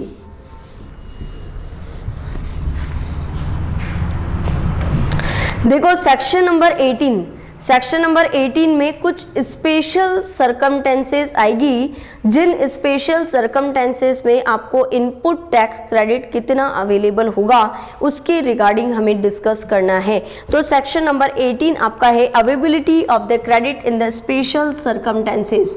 सेक्शन नंबर 18 है availability of credit, availability of credit, availability of credit in the special circumstances, in the special circumstances आपको स्पेशल सर्कमटेंसेस में कितना क्रेडिट अवेलेबल होगा उसके रिगार्डिंग आपको डिस्कस करना है। देखो स्पेशल सर्कमटेंसेस का क्या मीनिंग होता है? स्पेशल सर्कमटेंसेस का मीनिंग क्या होता है कि अगर कोई कंपोजिशन स्कीम का डीलर था वो रेगुलर स्कीम में रजिस्टर हो जाए, या रेगुलर स्कीम वाला पर्सन जो है वो कंपोजिशन स्कीम में रजिस्टर हो जाए, या पहले कोई पर्सन जो टैक्सेबल सप्लाई करता था अब केवल एग्जम्प्ट सप्लाई करता हो, या पहले केवल एग्जम्प्ट सप्लाई करता था अब टैक्सेबल सप्लाई करता हो। तो ऐसे आपके जो कंपोजिशन स्कीम में आएंगे, ये जो आपके रेगुलर स्कीम में आ रहे हैं, कंपोजिशन स्कीम में आ रहे हैं, तो ये जो सरकमटेंसेस आएगी उन सरकमटेंसेस को अपन क्या बोलेंगे? स्पेशल सरकमटेंसेस बोलेंगे।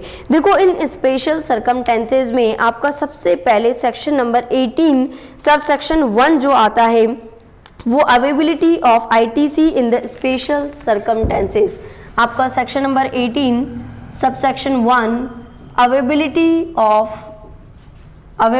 Of input tax credit, availability of input tax credit, आपको इनपुट टैक्स क्रेडिट की availability in the special circumstances, in the special circumstances, in the special circumstances। देखो इसमें सबसे पहले फर्स्ट पॉइंट बोला है a point ITC available on the opening stock of inputs at the time of registration. अगर आपने यहाँ पर ITC available on the opening stock of inputs, on the opening stock of inputs, on the opening stock of inputs at the time of registration, at the time of registration, at the time of registration, registration के समय जो inputs का opening stock था उस पर आपको यहाँ क्या मिल जाएगा? इनपुट टैक्स क्रेडिट मिल जाएगा। देखो अगर कोई भी पर्सन है, जैसे ले लेते हैं मिस्टर ए यहाँ पर 14 जनवरी 2018 को उनका टर्नओवर, 14 जनवरी 2018 को इनका टर्नओवर 21 लाख रुपीस हो गया, यानी 20 लाख रुपए से ऊपर हो गया। कौन सी डेट को हुआ? 14 जनवरी 2018 को उनका 20 लाख से एक्सीड होके 21 लाख रुपीस 14 जनवरी को हो गया।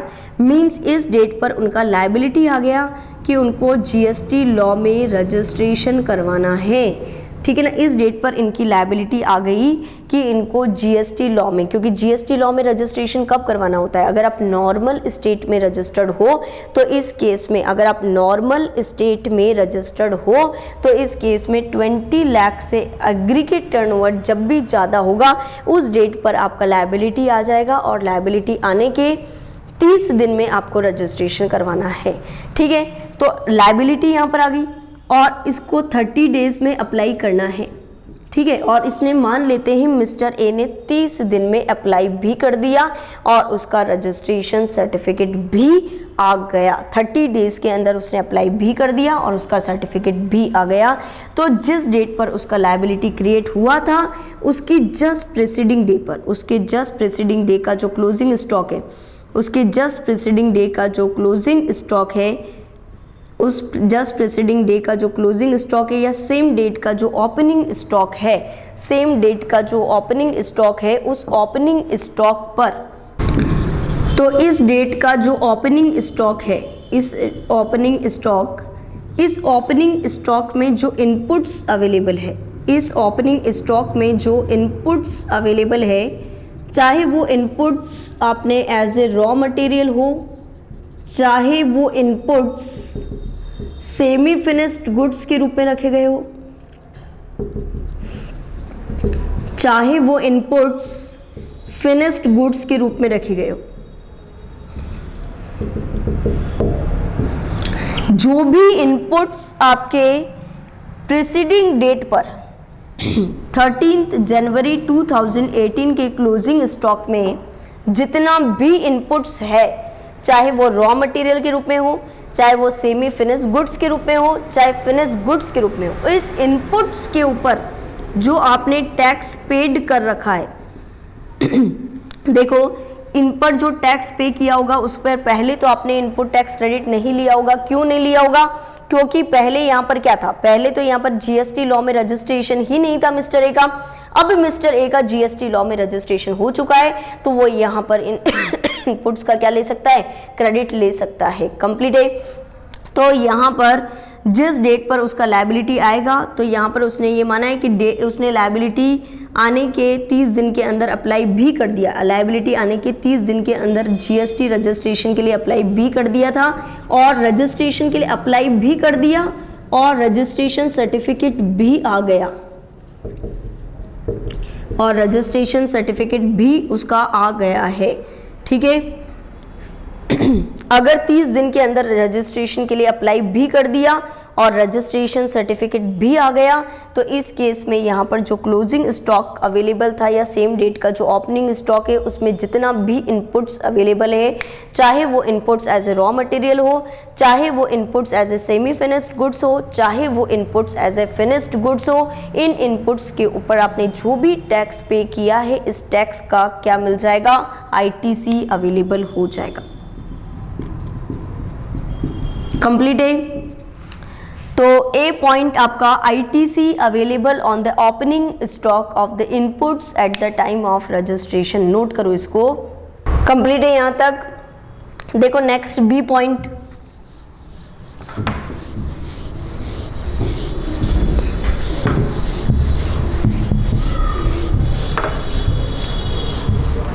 देखो बी पॉइंट में क्या है कि वॉलेंटरी रजिस्ट्रेशन है। ITC input tax credit on the opening stock, input tax credit on the opening stock, input tax credit on the opening stock available in the case of voluntary registration, in the case of voluntary registration, in the case of voluntary registration। देखो voluntary means अपनी इच्छा से, liability नहीं है उसकी registration की, फिर भी अगर कोई पर्सन अपनी इच्छा से यहाँ पर क्या करवाता है, जीएसटी लॉ में रजिस्ट्रेशन करवाता है तो इस केस में यहाँ पर क्रेडिट अवेलेबल हो जाएगा, इनपुट टैक्स क्रेडिट आपको अलाउड हो जाएगा। मान लेते हैं मिस्टर ए जिसका यहाँ पर टर्नओवर केवल 12 लाख रुपए नॉर्मल स्टेट में सप्लाई करता है, with in the state supply करता है, रजिस्ट्रेशन की लायबिलिटी नहीं है, फिर भी मिस्टर ए जीएसटी लॉ में रजिस्ट्रेशन करवाना चाहता है और इसके लिए इसने जीएसटी लॉ में रजिस्ट्रेशन के लिए अप्लाई भी कर दिया।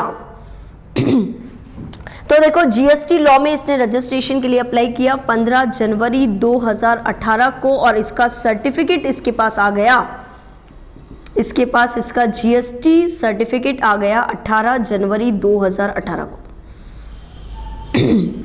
तो रजिस्ट्रेशन सर्टिफिकेट कौन सी डेट पर ग्रांट हुआ है? रजिस्ट्रेशन सर्टिफिकेट यहाँ पर 18 जनवरी 2018 को ग्रांट हुआ है।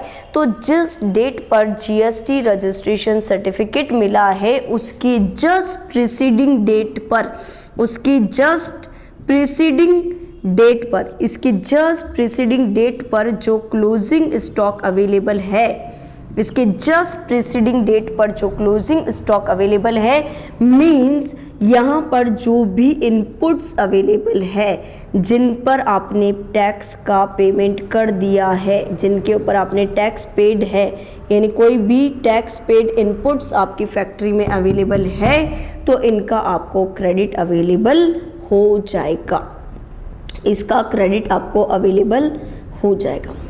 कंप्लीट है यहाँ तक। तो अगर कोई भी पर्सन वॉलेंट्री रजिस्ट्रेशन करवाता है तो जिस डेट पर रजिस्ट्रेशन सर्टिफिकेट आएगा उस डेट की जस्ट प्रीसीडिंग डेट का जो क्लोजिंग स्टॉक है, इस स्टॉक में जो इनपुट्स है वो अगर इनपुट्स पे आप टैक्स पे कर चुके हो तो उन टैक्स जो आपने पे किया है उसका आपको क्रेडिट अवेलेबल हो जाएगा। कंप्लीट है यहाँ तक। तो यहाँ पर चाहे वो inputs as a raw material हो, चाहे वो inputs as a semi finished goods हो, चाहे वो inputs as a finished goods हो, अगर वो इनपुट्स आपकी फैक्ट्री में अवेलेबल है और उस पर आपने टैक्स पे कर रखा है तो उसका क्रेडिट आपको अवेलेबल हो जाएगा। ठीक है, तो लिख लें इसमें, अगर in the case of voluntary registration, अगर वॉलेंट्री रजिस्ट्रेशन है, in the case of voluntary registration, voluntary registration के केस में, वॉलेंट्री रजिस्ट्रेशन के केस में ITC available, ITC available on the opening stock, या तो प्रीसीडिंग डे का क्लोजिंग या सेम डे का opening, on the opening stock available as inputs held as raw material, semi finished goods or finished goods।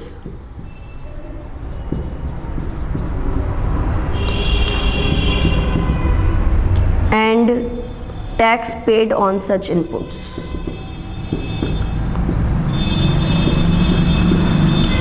तो इनका क्या मिल जाएगा आपको? आईटीसी अलाउड हो जाएगा। देखो ये जो वॉलेंट्री रजिस्ट्रेशन है, ITC available on the opening stock, available कौन सी डेट का है ये? प्रीसीडिंग, यहाँ पर ओपनिंग की जगह क्लोजिंग कर देते हैं, closing stock available on the preceding date from the date of grant of registration. जिस डेट पर आपको रजिस्ट्रेशन सर्टिफिकेट दिया,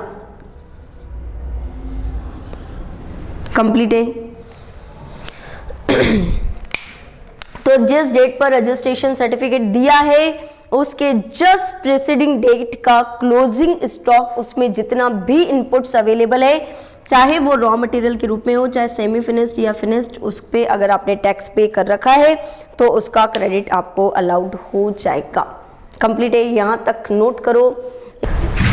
कंप्लीट है आप सभी का section number 18 subsection 1 subsection B, section 18 subsection 1 subsection B. तो सेक्शन 18 में आपने दोनों टॉपिक्स आपके कवर हो चुके हैं। सेक्शन 18 1A में जहाँ पर लायबिलिटी आती है, लायबिलिटी आने के 30 दिन के अंदर रजिस्ट्रेशन के लिए अप्लाई भी कर दिया और रजिस्ट्रेशन सर्टिफिकेट भी ग्रांट हो गया, तो जिस डेट पर लायबिलिटी आती है उसके जस्ट प्रीसीडिंग डेट पर जो क्लोजिंग स्टॉक अवेलेबल है उसका उन इनपुट्स पर, अगर वो चाहे इनपुट्स रॉ मटेरियल के रूप में हो, चाहे वो इनपुट सेमी फिनिश गुड्स के रूप में हो, चाहे वो इनपुट्स आपके यहाँ पर क्या हो एज ए फिनिश गुड्स पड़े हुए हो, उन इनपुट्स पे अगर आपने टैक्स पे कर रखा है तो उसका क्रेडिट आपको अवेलेबल हो जाएगा। सेकंड पॉइंट में अपन ने बात करी थी वॉलंटरी रजिस्ट्रेशन के केस में। वॉलंटरी रजिस्ट्रेशन के केस में क्या होता है कि आपके रजिस्ट्रेशन की लायबिलिटी तो नहीं है, पर फिर भी आप अपनी इच्छा से रजिस्ट्रेशन करवाना चाहते हो, तो जिस डेट पर रजिस्ट्रेशन सर्टिफिकेट आएगा उसके जस्ट प्रीसीडिंग डेट पर यहाँ पर जितना भी क्लोजिंग स्टॉक अवेलेबल है इनपुट्स का, चाहे वो input as a raw material हो, चाहे वो फिनिश गुड्स के रूप में हो, चाहे वो सेमी फिनिश गुड्स के रूप में हो, उन इनपुट्स पर आपने जो टैक्स पे कर रखा है उसका आपको क्रेडिट अवेलेबल हो जाएगा। देखो सी पॉइंट डालो, ITC available on opting out of composition scheme, out of composition scheme, out of composition scheme. देखो सेक्शन 18 सबसेक्शन 1 सबसेक्शन सी का जो ये पॉइंट है कि पहले एक पर्सन जो कंपोजिशन स्कीम में रजिस्टर्ड था, पहले एक पर्सन क्या था, कंपोजिशन डीलर था, कंपोजिशन स्कीम में रजिस्टर्ड था। अब ये कंपोजिशन स्कीम में रजिस्टर्ड डीलर रेगुलर स्कीम में रजिस्टर्ड होना चाहता है। किस में रजिस्टर होना चाहता है? रेगुलर स्कीम में रजिस्टर होना चाहता है, या रेगुलर स्कीम में रजिस्टर होने के लिए वो लायबल हो चुका है। पहले एक पर्सन कंपोजिशन स्कीम में रजिस्टर्ड था, बट देखो एक टर्नओवर की लिमिट के बाद, एक टर्नओवर की लिमिट के बाद आपको कंपलसरी हो जाता है कि आपको कौन सी स्कीम में रजिस्ट्रेशन करवाना है, रेगुलर स्कीम में रजिस्ट्रेशन करवाना है। या अगर कोई पर्सन इंटर स्टेट सप्लाई करना चाहता है, ई कॉमर्स ऑपरेटर का बिजनेस करना चाहता है, या कोई ऐसा बिजनेस करना चाहता है जिसमें अपने को यहाँ पर रेगुलर स्कीम में रजिस्ट्रेशन करवाना कंपलसरी होता है।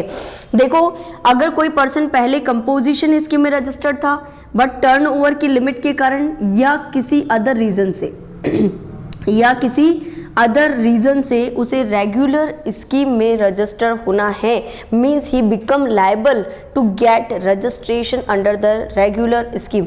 उसको नॉर्मल स्कीम में रजिस्ट्रेशन करवाने के लिए वो लायबल हो गया है। बिकम लायबल, वो क्या हो गया? लायबल हो गया for getting registration in regular scheme. तो जिस डेट पर लायबिलिटी आई, मान लेते हैं 15 जनवरी 2018 के डेट पर he become liable to get registration under the regular scheme, वो रेगुलर नॉर्मल स्कीम में रजिस्ट्रेशन करवाने के लिए लायबल हो गया। तो जस्ट प्रीसीडिंग डेट पर, जिस डेट पर लायबिलिटी आई ना, उसके जस्ट प्रीसीडिंग डेट पर, उसके जस्ट प्रीसीडिंग डेट क्या है? 14 जनवरी 2018 को। तो जिस डेट पर लायबिलिटी आती है उस डेट के जस्ट प्रीसीडिंग डेट पर उसके पास जितना भी इनपुट्स और इसमें कैपिटल गुड्स भी, देखो अभी तक हमने सेक्शन 18 सबसेक्शन 1 सबसेक्शन ए, जिसमें अपना यहाँ पर क्या हो जाता है, हम रजिस्ट्रेशन के लिए लायबल हो जाते हैं, और 18(1)(b जिसमें हम वॉलंटरी रजिस्ट्रेशन लेते हैं। इन दोनों केसेस में तो केवल इनपुट का क्रेडिट मिलता था, बट 18(1)(c जिसमें हम कंपोजिशन स्कीम से नॉर्मल स्कीम में रजिस्ट्रेशन करवाने के लिए कंपलसरी लायबल हो जाते हैं। तो जिस डेट पर लायबिलिटी आती है उसकी जस्ट प्रीसीडिंग डेट पर आपके पास जितने भी इनपुट्स अवेलेबल हो, चाहे वो inputs as a raw material हो, चाहे वो inputs as a semi finished goods हो, चाहे वो inputs as a finished goods हो, इनके ऊपर आपने जो टैक्स पे किया है, इन टैक्स का आपको आईटीसी अवेलेबल हो जाएगा। कंप्लीट है। और अगर कैपिटल गुड्स के ऊपर भी आपने कोई टैक्स पे किया है तो इस टैक्स पेड का भी आपको आईटीसी अवेलेबल हो जाएगा। कंप्लीट है यहाँ तक। तो कंपोजिशन स्कीम का कोई डीलर है, वो रेगुलर यानी नॉर्मल स्कीम में रजिस्ट्रेशन करवाने के लिए लायबल हो जाता है। तो जिस डेट पर लायबिलिटी आती है उसके जस्ट प्रीसीडिंग डेट पर जितना भी क्लोजिंग इनपुट्स और कैपिटल गुड्स अवेलेबल है उन पर जो टैक्स पे कर रखा है उसका आईटीसी आपको क्या हो जाएगा, एलिजिबल हो जाएगा। कंप्लीट है यहाँ तक। तो सेक्शन 18 सबसेक्शन 1C नोट करें। If A composition scheme dealer, if A composition scheme dealer, if a composition scheme dealer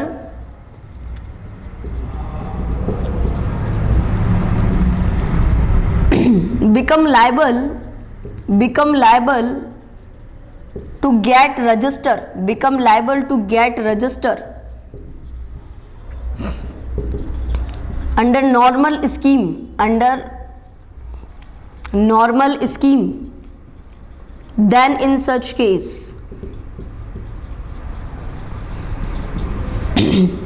the inputs or capital goods on which tax paid and which is available on the preceding day when the liability create, then ITC will be allowed thereon.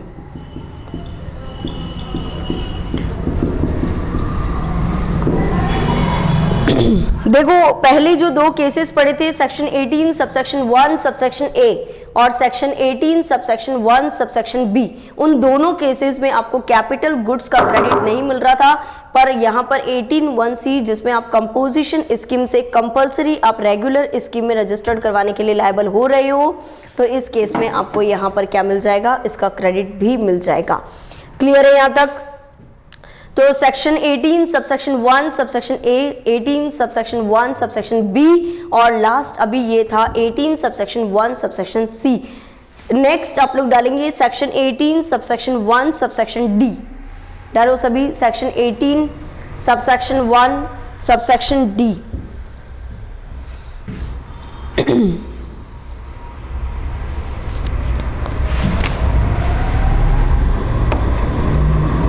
देखो section 18 subsection 1 subsection D में क्या है, अगर कोई person जो पहले केवल exempt supply कर रहा था, जो पहले केवल क्या कर रहा था, एग्जम्प्ट सप्लाई कर रहा था, अब वो टैक्सेबल सप्लाई भी करना चाहता है। क्या करना चाहता है? टैक्सेबल सप्लाई, या वो जो पहले एग्जम्प्ट सप्लाई कर रहा था वो अब टैक्सेबल हो गया, यानी वो गुड्स जो पहले एग्जम्प्ट सप्लाई थी अब वो टैक्सेबल सप्लाई में कन्वर्ट हो गई। यानी कहने का मतलब पहले वो गुड्स एग्जम्प्ट था, अब वो गुड्स क्या हो चुका है, टैक्सेबल हो चुका है, तो यहाँ पर उसकी रजिस्ट्रेशन की लायबिलिटी आ गई है। जैसे हम टेक्सटाइल के लिए बात कर लें, 1 जुलाई 2017 से पहले टेक्सटाइल के ऊपर GST नहीं था, पर 1 जुलाई 2017 के बाद टेक्सटाइल के ऊपर भी GST लगने लग गया। तो यहाँ पर 1 जुलाई से पहले तो टेक्सटाइल जो डीलर्स थे वो टेक्सटाइल डीलर यहाँ पर रजिस्टर्ड नहीं थे, GST यानी सेल्स टैक्स एग्जिस्टिंग लॉ में रजिस्टर्ड नहीं थे, जबकि उनका टर्नओवर 2 करोड़ 10 करोड़ ऐसा था। पर अब क्या है, GST लॉ में तो आपको रजिस्ट्रेशन करवाना है, जैसे ही 20 लाख से एक्सीड किया तो यहाँ पर आपको GST लॉ में आपको क्या करवाना है, रजिस्ट्रेशन करवाना है।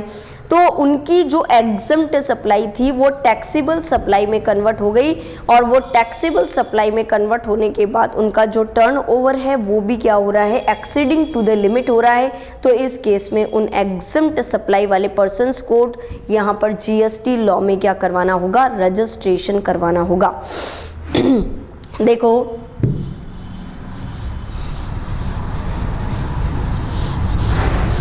सेक्शन 18 सबसेक्शन 1 सबसेक्शन D,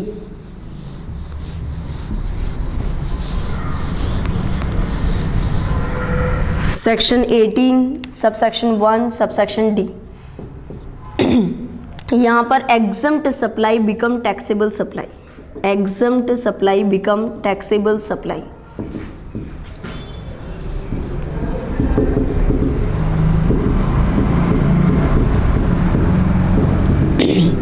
देखो exempt supply become taxable supply में यहाँ पर 1 जुलाई 2017 की बात लेते हैं और टेक्सटाइल प्रोडक्ट की बात करते हैं, और XYZ लिमिटेड एक कंपनी है जो टेक्सटाइल प्रोडक्ट्स में डील कर रही है। 1 जुलाई 2017 से पहले जो एग्जिस्टिंग लॉ चलते थे, उन एग्जिस्टिंग लॉ में वैट में, एक्साइज में, वैट लॉ में, वैट लॉ सेल्स टैक्स की बात कर रहे हैं केवल, वैट लॉ में ये रजिस्टर्ड नहीं था। बट टेक्सटाइल प्रोडक्ट पहले तो एग्जम्प्ट थे, पर अभी क्या हो गए, 1 जुलाई 2017 के बाद it will also be a taxable supply. अब यहाँ पर 1 जुलाई 2017 से जस्ट प्रीसीडिंग डेट 30 जून 2017 को XYZ लिमिटेड जो है उसका टर्नओवर है 3 crore, but it is not registered under the existing law in the VAT law, because यहाँ पर एग्जम्प्ट सप्लाई में रजिस्ट्रेशन की लायबिलिटी थी नहीं। यहाँ पर भी 1 जुलाई 2017 के बाद भी अगर आप पूरा एग्जम्प्टेड गुड्स में डील करते हो, पूरा 100% एग्जम्प्टेड गुड्स में डील करते हो, तो आपको रजिस्ट्रेशन की लायबिलिटी नहीं है। पर यहाँ पर तो क्या है कि इस डेट पर यहाँ पर ये सप्लाई टैक्सेबल सप्लाई बन गई। क्या बन गई? Taxable supply. और टैक्सेबल सप्लाई बनते ही देखो टर्नओवर 20 लाख से ज़्यादा है तो रजिस्ट्रेशन की रिक्वायरमेंट भी है, तो यहाँ पर रजिस्ट्रेशन की लायबिलिटी आ गई। अब रजिस्ट्रेशन की लायबिलिटी आ गई तो रजिस्ट्रेशन की लायबिलिटी जिस डेट पर आई उसकी जस्ट प्रीसीडिंग डेट पर यानी 30 जून को जो भी क्लोजिंग स्टॉक अवेलेबल था, जो भी क्लोजिंग स्टॉक अवेलेबल है इनपुट्स और कैपिटल गुड्स का, इनपुट का और कैपिटल गुड्स का, चाहे वो inputs as a raw material हो, चाहे वो inputs as a semi finished goods हो, चाहे वो इनपुट्स आपके फिनिश्ड गुड्स के रूप में रखे गए हो, अगर कोई भी इनपुट्स है तो इसका क्या मिल जाएगा, आईटीसी आपको अवेलेबल हो जाएगा। कैपिटल गुड्स है तो कैपिटल गुड्स का भी आईटीसी अवेलेबल हो जाएगा। बट देखो कैपिटल गुड्स आपको पूरा नहीं मिलता है, कैपिटल गुड्स में आपका एक परसेंटाइल चलता है जो आपको फिक्स्ड परसेंटाइल, क्योंकि अगर आप पिछले जैसे 1 जुलाई से पहले आप 2 साल ऑलरेडी यूज़ कर चुके हो तो कैपिटल गुड्स पर आपको इनपुट टैक्स क्रेडिट 100% नहीं मिलता है। एक प्रेस्क्राइब्ड परसेंटाइल है, वो परसेंटाइल कम करने के बाद जो बचा हुआ क्रेडिट होता है वो आपको अवेलेबल होता है। कंप्लीट है। तो यहाँ पर अगर exempt supply become taxable supply, अगर आप पहले एग्जम्प्ट सप्लाई कर रहे थे और वो एग्जम्प्ट प्रोडक्ट अब टैक्सेबल प्रोडक्ट बन गया है जिसके कारण आपको जीएसटी लॉ में रजिस्ट्रेशन की नीड आ चुकी है, तो इस केस में आप जिस डेट पर रजिस्ट्रेशन करवाओगे उस डेट पर यानी जिस डेट पर आपकी लायबिलिटी आई है उस डेट के जस्ट प्रीसीडिंग डेट पर जो क्लोजिंग स्टॉक अवेलेबल है उस क्लोजिंग स्टॉक का जो इनपुट और कैपिटल गुड्स है जिस पर आपने टैक्स पे किया है उसका आपको इनपुट टैक्स क्रेडिट अलाउड हो जाएगा। कंप्लीट है। बट एक और चीज़ हमेशा ध्यान में रखना जो सब प्रोविजंस में है, अगर लायबिलिटी आती है आपकी जीएसटी लॉ में रजिस्ट्रेशन करवाने की तो जिस डेट पर आपकी लायबिलिटी आती है उसके 30 दिन में आपका रजिस्ट्रेशन के लिए आपने अप्लाई भी कर दिया हो और आपका रजिस्ट्रेशन सर्टिफिकेट भी आ गया हो। अगर आपने रजिस्ट्रेशन के लिए अप्लाई नहीं किया तो इस केस में यहाँ पर प्रीसीडिंग डेट का यानी जिस डेट पर लायबिलिटी आती है उसके जस्ट प्रीसीडिंग डेट के क्लोजिंग स्टॉक का क्रेडिट नहीं मिलता है। तो लिखो इसमें exempt supply become taxable supply में 4th point, where an exempt supply, where an exempt supply, where an exempt supply of goods or services, of goods or services, of the goods or services or both by registered person become taxable supply, become taxable supply, become taxable supply, then such person is entitled, then such person is entitled to take the input tax credit of inputs and capital goods available on the preceding date when the liability creates। देखो जिस date पर आपकी liability आती है उसके just preceding date पर जितना भी इनपुट और जितना भी कैपिटल गुड्स आपके पास अवेलेबल है तो उस कैपिटल गुड्स पर, उन इनपुट्स पर जितना आपने इनपुट टैक्स पेड किया है उसका आप यहाँ पर क्या कर सकते हो, क्रेडिट ले सकते हो। बट कैपिटल गुड्स पर आपको क्रेडिट पूरा नहीं मिलता है। अगर आप कैपिटल गुड्स लंबे टाइम से पहले से यूज़ कर रहे हो तो यहाँ पर एक प्रेस्क्राइब्ड परसेंटाइल है, वो आपका कम हो जाएगा और बचा हुआ आपको कैपिटल गुड्स पर ITC अवेलेबल होगा। क्लियर है यहाँ तक? तो आपके 4 पॉइंट्स कंप्लीट है सेक्शन 18 के। सबसे पहले सेक्शन नंबर 18 में 1A, सेक्शन 18 1A क्या बताता है आपको? अगर आपकी कोई लायबिलिटी आ जाती है, टर्नओवर एक्सीड कर दिया, लायबिलिटी आ गई, तो जिस डेट पर लायबिलिटी आएगी उसके प्रेसिडिंग डेट पर जितना स्टॉक अवेलेबल है केवल इनपुट्स का, उसका क्या मिल जाएगा, ITC। सेकंड, अगर आपने अपनी इच्छा से वॉलेंट्री रजिस्ट्रेशन करवाया है तो जिस डेट पर सर्टिफिकेट आया है ग्रांट ऑफ रजिस्ट्रेशन की डेट से जस्ट प्रेसिडिंग डेट पर आपके पास जितना भी इनपुट्स अवेलेबल है उसका क्रेडिट आपको मिल जाएगा। थर्ड केस है आपका कंपोजिशन स्कीम में रजिस्टर्ड थे और आपकी लायबिलिटी आ जाती है कि रेगुलर स्कीम में आपको रजिस्ट्रेशन करवाना है, तो जिस डेट पर लायबिलिटी आएगी उसकी प्रेसिडिंग डेट पर जितना भी इनपुट्स और कैपिटल गुड्स है उसका आपको क्रेडिट मिल जाएगा। और लास्ट, अगर आप पहले एग्जम्प्ट जो गुड्स था आपका वो अब टैक्सेबल गुड्स बन गया है जिसके कारण आपको GST लॉ में रजिस्ट्रेशन की नीड आ चुकी है, तो इस केस में आपको यहाँ पर क्या करवाना होगा, GST लॉ में रजिस्ट्रेशन करवाना है और जिस डेट पर लायबिलिटी आती है उसके जस्ट प्रेसिडिंग डेट पर जितना भी स्टॉक अवेलेबल है उसका आपको क्रेडिट अलाउड हो जाएगा। क्लियर है? देखो नेक्स्ट अपन बात करते हैं कि ये जो इनपुट टैक्स क्रेडिट है वो कितने टाइम में क्लेम कर सकते हैं। जैसा कि हम पहले भी बात कर चुके थे सेक्शन 16 में कि आपको यहाँ पर इनपुट टैक्स क्रेडिट जो होती है वो एक टाइम पीरियड में टाइम पीरियड में ही आपको यहाँ पर लेनी होती है। तो time limit to tag the ITC input tax credit आपको यहाँ पर टैक्स इनवॉइस जिस डेट पर इशू होता है, टैक्स इनवॉइस जिस डेट पर इशू होता है उसके 1 साल के अंदर ही आप यहाँ पर क्या कर सकते हैं, इनपुट टैक्स क्रेडिट ले सकते हैं। तो अगर कोई भी रजिस्टर्ड पर्सन है, अगर उसने इनवॉइस इशू होने के 1 साल के अंदर ITC नहीं ली तो वो लैप्स हो जाएगी। क्लियर है? तो सेक्शन 18 सबसेक्शन 2 भी आप लोग डालें, section 18 subsection 2, section 18 subsection 2, subsection 2, section 18 subsection 2 में टाइम लिमिट से, time limit to tag the ITC, time limit to tag the ITC, ये टाइम लिमिट कौन सी ITC के लिए है? सेक्शन 18 सबसेक्शन 1 में जो आप ITC ले सकते हो वो ITC आप कितने टाइम में ले सकते हैं? केवल सेक्शन 18 सबसेक्शन 1 में जो ITC आप ले सकते हैं उसके लिए ये टाइम लिमिट है कि 1 year from the date of issue of tax invoice, from the date of issue of tax invoice, from the date of issue of tax invoice। देखो अगर आप यहाँ पर आपके ITC बनता तो है बट उसका इनवॉइस पिछले 12 महीने से पुराना है। जैसे हम आज 16 जनवरी 2018 को हम कंपोजिशन स्कीम से नॉर्मल स्कीम में रजिस्ट्रेशन करवाने के लिए लायबल हो गए। कब हुए? 16 जनवरी 2018, 16 ऑफ जनवरी 2018 पे हम खड़े हुए हैं। तो 1 साल पहले की अगर मैं बात करूं तो 17 ऑफ जनवरी 2017 आता है। क्या आता है? 17 ऑफ जनवरी 2017। तो अगर मेरे पास, मैं कंपोजिशन से रेगुलर स्कीम में आज रजिस्ट्रेशन के लिए क्या कर रही हूँ, लायबल हो चुकी हूँ, तो मैंने यहाँ पर आगे मैं क्या करने वाली हूँ, अप्लाई करने वाली हूँ। तो 16 ऑफ जनवरी 2018 को मेरा लायबिलिटी आ गया कि मुझे कंपोजिशन से रेगुलर में करवाना है।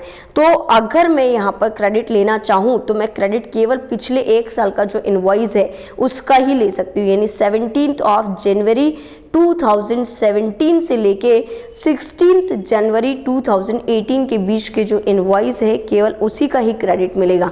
अगर आपका कोई इनवॉइस ऐसा है जिस पर डेट लिखा हुआ है 15 ऑफ दिसंबर 2016, तो वो इनवॉइस डेट है और वो जो इनपुट्स है वो मेरी फैक्ट्री में आज 16 जनवरी 2018 को रखा हुआ है, बट मेरे पास उसका स्टॉक का इनवॉइस है, बट वो इनवॉइस 1 साल से ज़्यादा पुराना है, तो उसका क्रेडिट मुझे नहीं मिलेगा। मीन्स आपके पास जो इनवॉइस है वो पुराना 1 साल का होना चाहिए, तो आप 1 साल के अंदर ही इसका क्रेडिट ले सकते हैं। इसके पहले का अगर कोई इनवॉइस है तो उसका क्रेडिट आपको अवेलेबल नहीं होगा। वापस से इस एग्जाम्पल को बता देते हैं। 16 जनवरी 2018 को 16 जनवरी 2018 को कंपोजिशन स्कीम से रेगुलर स्कीम में कन्वर्ट करवाने की लायबिलिटी आ गई। कंपोजिशन स्कीम से रेगुलर स्कीम में कन्वर्ट करवाने की लायबिलिटी आ गई। ठीक है, तो अब आप आईटीसी ले सकते हो। तो आईटीसी यहाँ पर जिस डेट पर इनवॉइस इशू हुआ उसके 1 साल के अंदर ही आईटीसी ले सकते हैं। यानी आप इस डेट से इस डेट के बीच में अगर इनवॉइस है, ये प्रीसीडिंग 1 ईयर यानी यहाँ से यहाँ तक के बीच के कोई टैक्स इनवॉइस है तो उसका क्रेडिट आप ले पाएंगे। अगर इससे पहले का कोई टैक्स इनवॉइस है आपका, इससे पहले का कोई टैक्स इनवॉइस है, इनवॉइस तो इससे पहले की डेट का है, मान लेते 15 दिसंबर 2016 का, और ये वाला स्टॉक आज की डेट पर भी प्रेजेंट है, इनपुट अवेलेबल है, तो उसका क्रेडिट नहीं मिलेगा। क्लियर है? तो मीन्स आपको टैक्स इनवॉइस जिस डेट पर इशू होता है उस डेट से 1 साल के अंदर आपके ले सकते हैं आईटीसी। लिखिए आप लोग, a registered person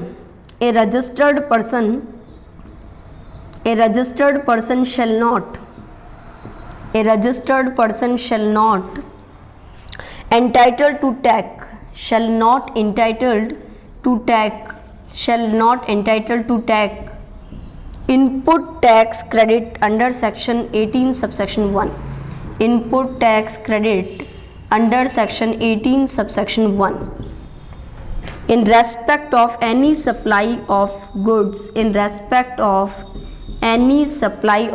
or services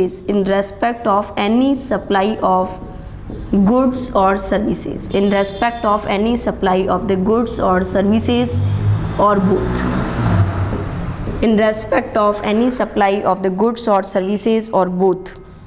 to him after expiry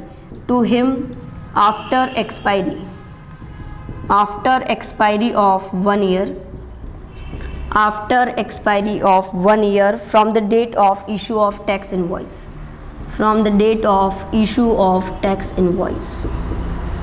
tax invoice issue करने की डेट से 1 साल के भीतर, टैक्स इनवॉइस इशू करने की डेट से 1 साल की एक्सपायरी के बाद उन गुड्स और सर्विसेज का क्रेडिट नहीं लिया जा सकता।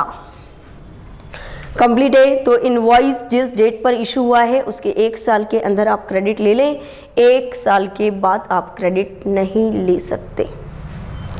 ये टाइम लिमिट आईटीसी की केवल वही है जो सेक्शन 18 सबसेक्शन 1 में, सेक्शन 18 सबसेक्शन 1 में जो आपको बता रखी है केवल वही है। सेक्शन 18 सबसेक्शन 1 में जो आईटीसी एलिजिबल है उसकी टाइम लिमिट है ये केवल। ठीक है, नेक्स्ट अपन बात करते हैं सेक्शन नंबर 18 सबसेक्शन 3 की। सेक्शन नंबर 18 सबसेक्शन 3, देखो सेक्शन नंबर 18 सबसेक्शन 3 क्या बताता है।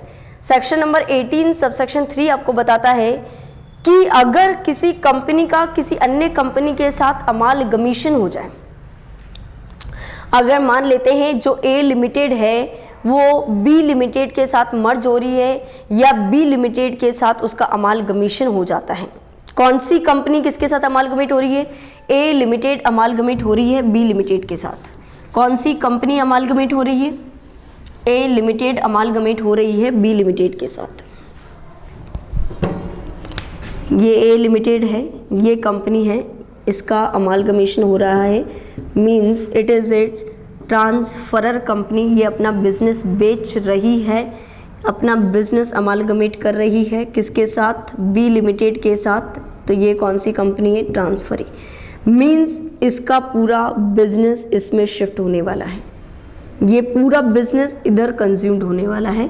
तो अब अगर इसकी इलेक्ट्रॉनिक क्रेडिट लेजर में, इसके इलेक्ट्रॉनिक क्रेडिट लेजर में, यानी जो कंपनी बिक रही है उस कंपनी के इलेक्ट्रॉनिक क्रेडिट लेजर में, अब देखो ये कंपनी बिक रही है, यानी इस कंपनी का जो इनपुट है या कैपिटल गुड्स है वो किधर शिफ्ट हो रहा है? ट्रांसफरी कंपनी में शिफ्ट हो रहा है। किधर शिफ्ट हो रहा है? ट्रांसफरी कंपनी में शिफ्ट हो रहा है। तो ट्रांसफरर कंपनी की बुक्स में अगर उसके इलेक्ट्रॉनिक क्रेडिट लेजर में कोई भी अनयूटिलाइज्ड आईटीसी है, अगर कोई भी इनपुट टैक्स क्रेडिट पड़ी हुई है जो यूटिलाइज नहीं हुई है, then also it can be shift to the transferee company. तो ये जो अनयूटिलाइज्ड आईटीसी है वो ट्रांसफरी कंपनी में शिफ्ट की जा सकती है।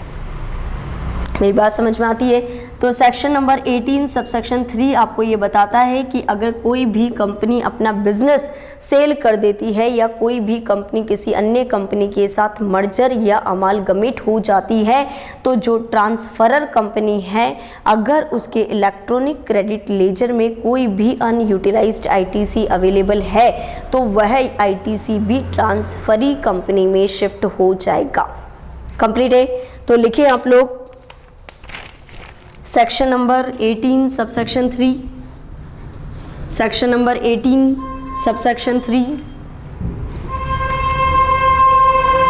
where there is a change in the, where there is change in the constitution, change in the constitution, whenever there is a change in the constitution of a registered person, of a registered person, constitution change हो रहा है किसका? Registered person का। On the account क्यों हो रहा है? या तो उसने अपना बिजनेस सेल कर दिया, अमालगमेट कर दिया, मर्जर कर दिया। On the account of sale, merger, demerger, amalgamation,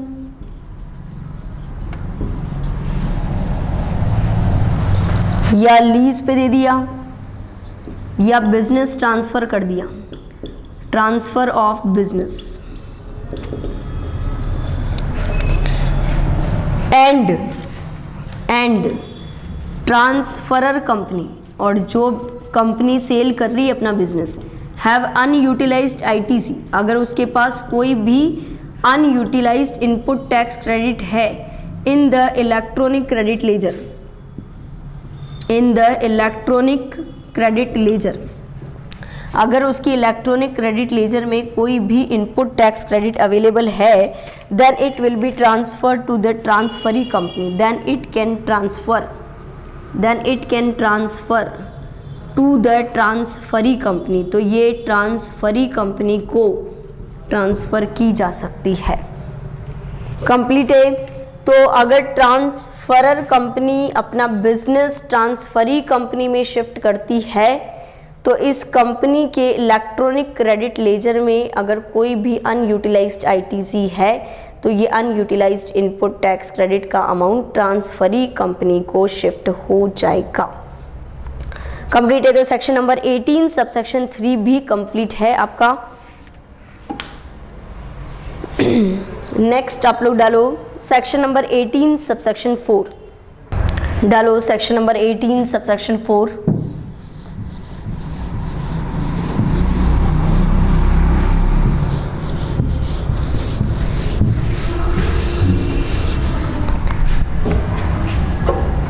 section number 18 subsection 4। देखो सेक्शन नंबर 18 सबसेक्शन 4 क्या बताता है? सेक्शन नंबर 18 सबसेक्शन 4 ये बताता है कि अगर कोई रेगुलर स्कीम में था पहले, अब वो कंपोजिशन स्कीम में जा रहा है। अगर कोई पर्सन जो पहले रेगुलर स्कीम में रजिस्टर्ड है, अगर कोई पर्सन जो पहले कौन सी स्कीम में रजिस्टर्ड है? रेगुलर स्कीम में रजिस्टर्ड है, अब वो पर्सन कंपोजिशन स्कीम में शिफ्ट हो रहा है, यानी वो अपना रजिस्ट्रेशन कंपोजिशन स्कीम में करा रहा है। कंपोजिशन स्कीम में क्यों करा रहा है? वो रेगुलर स्कीम का जो सप्लायर है उसे लगता है कि उसका टर्नओवर इतना नहीं है कि उसे रेगुलर स्कीम में रहना चाहिए, या कोई पर्सन ऐसा है जो पहले टैक्सेबल सप्लाई करता था, अब वो एग्जम्प्ट सप्लाई करना चाहता है। अगर वो पहले क्या कर रहा था? पहले उसका प्रोडक्ट टैक्सेबल था, बट गवर्नमेंट ने नोटिफिकेशन आ गया कि ये गुड्स अब एग्जम्प्ट है, तो पहले तो वो सप्लाई टैक्सेबल सप्लाई थी, बट अब वो किस में कन्वर्ट हो गई है, एग्जम्प्ट सप्लाई में कन्वर्ट हो गई है। अब वो किस में कन्वर्ट हो गई है, एग्जम्प्ट सप्लाई में। तो या तो वो रेगुलर स्कीम से कंपोजिशन स्कीम में चला जाए या फिर अपना रजिस्ट्रेशन ही वो कैंसिल करवा दे। तो यहाँ पर अगर रेगुलर स्कीम से कंपोजिशन स्कीम में अगर कोई पर्सन जाता है तो यहाँ पर जिस डेट पर उसने ऑप्शन एक्सरसाइज किया, the date when option exercise, जिस डेट पर उसने ऑप्शन को एक्सरसाइज किया, यानी जिस डेट पर वो यहाँ पर रेगुलर स्कीम से कंपोजिशन स्कीम में कन्वर्ट करवाने के लिए अप्लाई किया, तो जिस डेट पर उसने ये ऑप्शन एक्सरसाइज किया है उस डेट पर उसके पास, यानी उसके जस्ट प्रीसीडिंग डेट पर क्लोजिंग स्टॉक या सेम डेट का ओपनिंग स्टॉक, तो उसकी जस्ट प्रीसीडिंग डेट पर जो भी क्लोजिंग स्टॉक अवेलेबल था इनपुट्स का और कैपिटल गुड्स का, इनपुट्स का और कैपिटल गुड्स का, तो उन पर जितना भी इनपुट टैक्स क्रेडिट इसने लिया हुआ था वो वापस से गवर्नमेंट को चुकाना होगा, रिवर्स करना होगा। सेम कैपिटल गुड्स पर जो भी आईटीसी अवेल कर रखा है उसको पूरा रिवर्स नहीं करना है, क्योंकि कैपिटल गुड्स काफ़ी टाइम से होता है। ऐसा तो है नहीं कि कैपिटल गुड्स एक बार दो बार यूज़ होता है ख़त्म हो जाता है। कैपिटल गुड्स की लाइफ 5 साल 6 साल ऐसी होती है। तो अगर पिछले 3 सालों से चल रहा है वो कैपिटल गुड्स, वो प्लांट और मशीनरी पिछले 3 सालों से हम यूज़ कर रहे हैं, तो थोड़ा बहुत इनपुट क्रेडिट तो आप रख सकते हो, बचा हुआ आपको रिवर्स करना पड़ता है। ठीक है, तो यहाँ पर कैपिटल गुड्स पर भी आपको इनपुट टैक्स क्रेडिट को रिवर्स करना है, बट यहाँ पर ये रिड्यूस्ड हो जाएगा by the prescribed percentile, reduced by prescribed percentile. आपको यहाँ पर एक निश्चित परसेंटाइल जो है वो यहाँ पर उससे कम कर देंगे और बचा हुआ आपको क्या करना है, रिवर्स करना है। कंप्लीट है।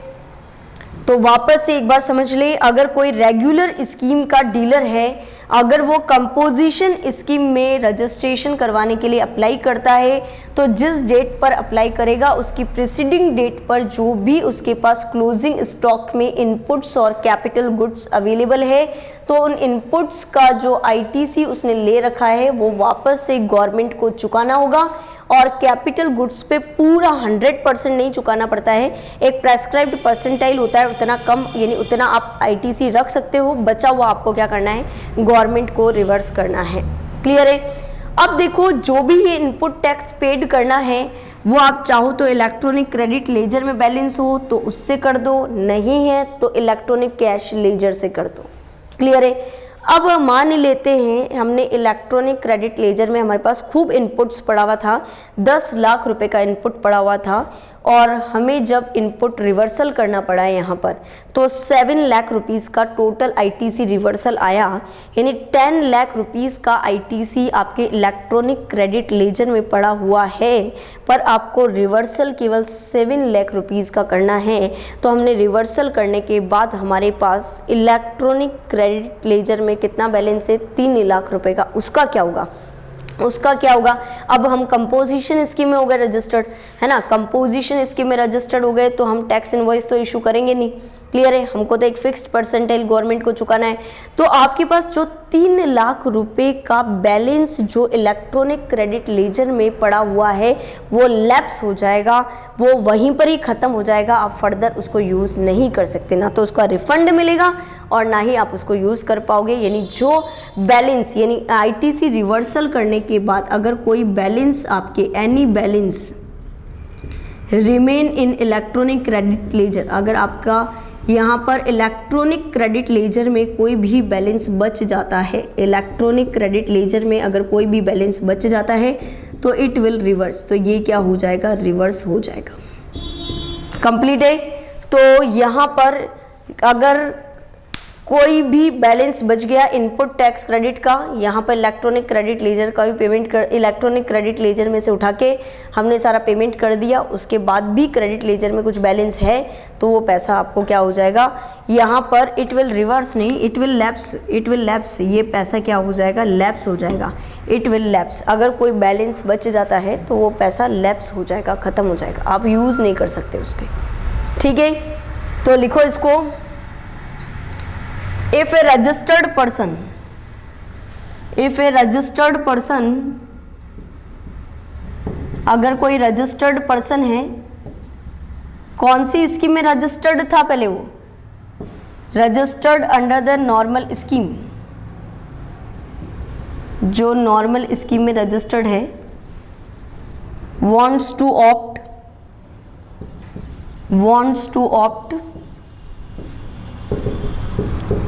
registration under composition scheme, wants to opt registration under composition scheme, wants to opt registration under composition scheme, वो कंपोजिशन स्कीम में रजिस्ट्रेशन करवाना चाहता है। Then the date when this option is exercised, तो जिस डेट पर ये ऑप्शन एक्सरसाइज्ड हुआ, the date when the option is exercised, जिस डेट पर ये ऑप्शन क्या किया आपने, एक्सरसाइज किया, उसके जस्ट प्रीसीडिंग डेट पर, उसके जस्ट प्रीसीडिंग डेट पर आपके पास जितना भी इनपुट्स और कैपिटल गुड्स अवेलेबल है, जितना भी इनपुट्स और कैपिटल गुड्स अवेलेबल है, इस पे जितना आईटीसी आपने ले रखा है, ITC availed have to reverse, वो आईटीसी जो भी अवेल कर रखा है वो आपको क्या करना होगा, रिवर्स। कैपिटल गुड्स के केस में तो एक प्रेस्क्राइब्ड परसेंटाइल से डाउन हो जाएगा, 100% रिवर्सल नहीं करना है, पर इनपुट पर जितना भी इनपुट क्रेडिट ले रखा है उस पर 100% रिवर्सल करना होगा। क्लियर है? तो नोट करें सेक्शन 18 सबसेक्शन 4, सेक्शन 18 सबसेक्शन 4, ये भी इम्पॉर्टेंट पॉइंट है कि अगर कोई भी इलेक्ट्रॉनिक क्रेडिट लेजर में आपका बैलेंस बचा हुआ है, सारा आईटीसी रिवर्सल करने के बाद भी अगर क्रेडिट लेजर में कोई बैलेंस है तो क्रेडिट लेजर का बैलेंस लैप्स हो जाएगा, उसको आप फर्दर यूटिलाइज नहीं कर सकते हैं। कंप्लीट है।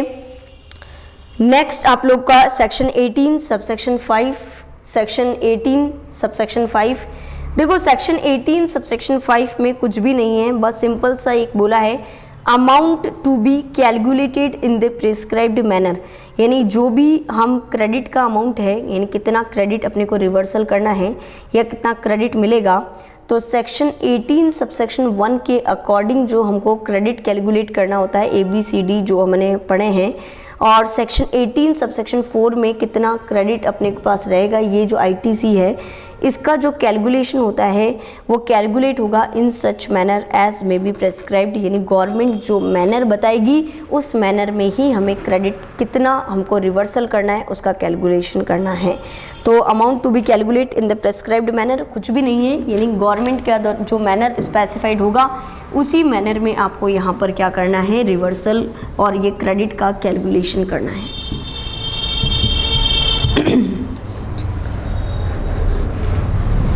तो सेक्शन 18 सबसेक्शन 5 आप लोग डालेंगे, section 18 subsection 5, section 18 subsection 5, amount to be calculated in the prescribed manner, amount to be calculated, amount to be calculated in the prescribed manner. Government का जो मैनर होगा उसमें हमें सेक्शन 18 सबसेक्शन 1 और सेक्शन 18 सबसेक्शन 4 में कितना क्रेडिट अलाउड होगा, कितना क्रेडिट आपको रिवर्सल करना है, इन दोनों सेक्शन का जो क्रेडिट का कैलकुलेशन है, इसमें जो क्रेडिट कैलकुलेट होएगी वो क्रेडिट कैलकुलेट किसके बेसिस पे होएगी, credit calculated as the manner prescribed by the government, जो भी मैनर गवर्नमेंट प्रेस्क्राइब्ड करेगी उस मैनर से अपने को कैलकुलेशन करनी है। क्लियर है? तो सेक्शन नंबर 18 सबसेक्शन 5 में क्या है कि अगर आपका यहाँ पर 18 सबसेक्शन 1 में कितना क्रेडिट आपको अवेल होगा, कितना क्रेडिट रिवर्स होगा, या सेक्शन 18 सबसेक्शन 4 में आपका कितना क्रेडिट रिवर्सल होगा, उसका जो कैलकुलेशन है गवर्नमेंट जो भी मैनर प्रेस्क्राइब्ड करेगी उसके अकॉर्डिंग की जाएगी। क्लियर है? नेक्स्ट है आपका सेक्शन 18 का लास्ट सेक्शन, सेक्शन 18 सबसेक्शन 6, supply of plant and machinery after use.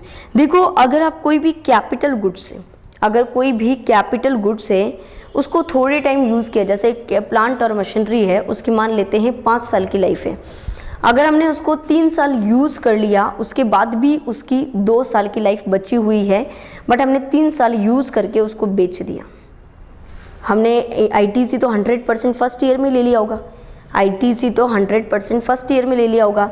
जैसे 25 लाख का गुड्स था, उसके ऊपर अपना 5 लाख रुपए का जीएसटी लग के आया, 5 लाख रुपए का क्रेडिट मैंने फर्स्ट ईयर में अवेल कर लिया, जबकि अब मैंने उसको 3 साल यूज़ कर चुकी हूँ और 2 साल बचे हुए हैं। तो यहाँ पर क्या मैं 100% आईटीसी रख सकती हूँ क्या? मैं तो उसको सेल कर रही हूँ, 3 साल बाद मैं क्या कर रही हूँ, प्लांट और मशीनरी को बेच रही हूँ।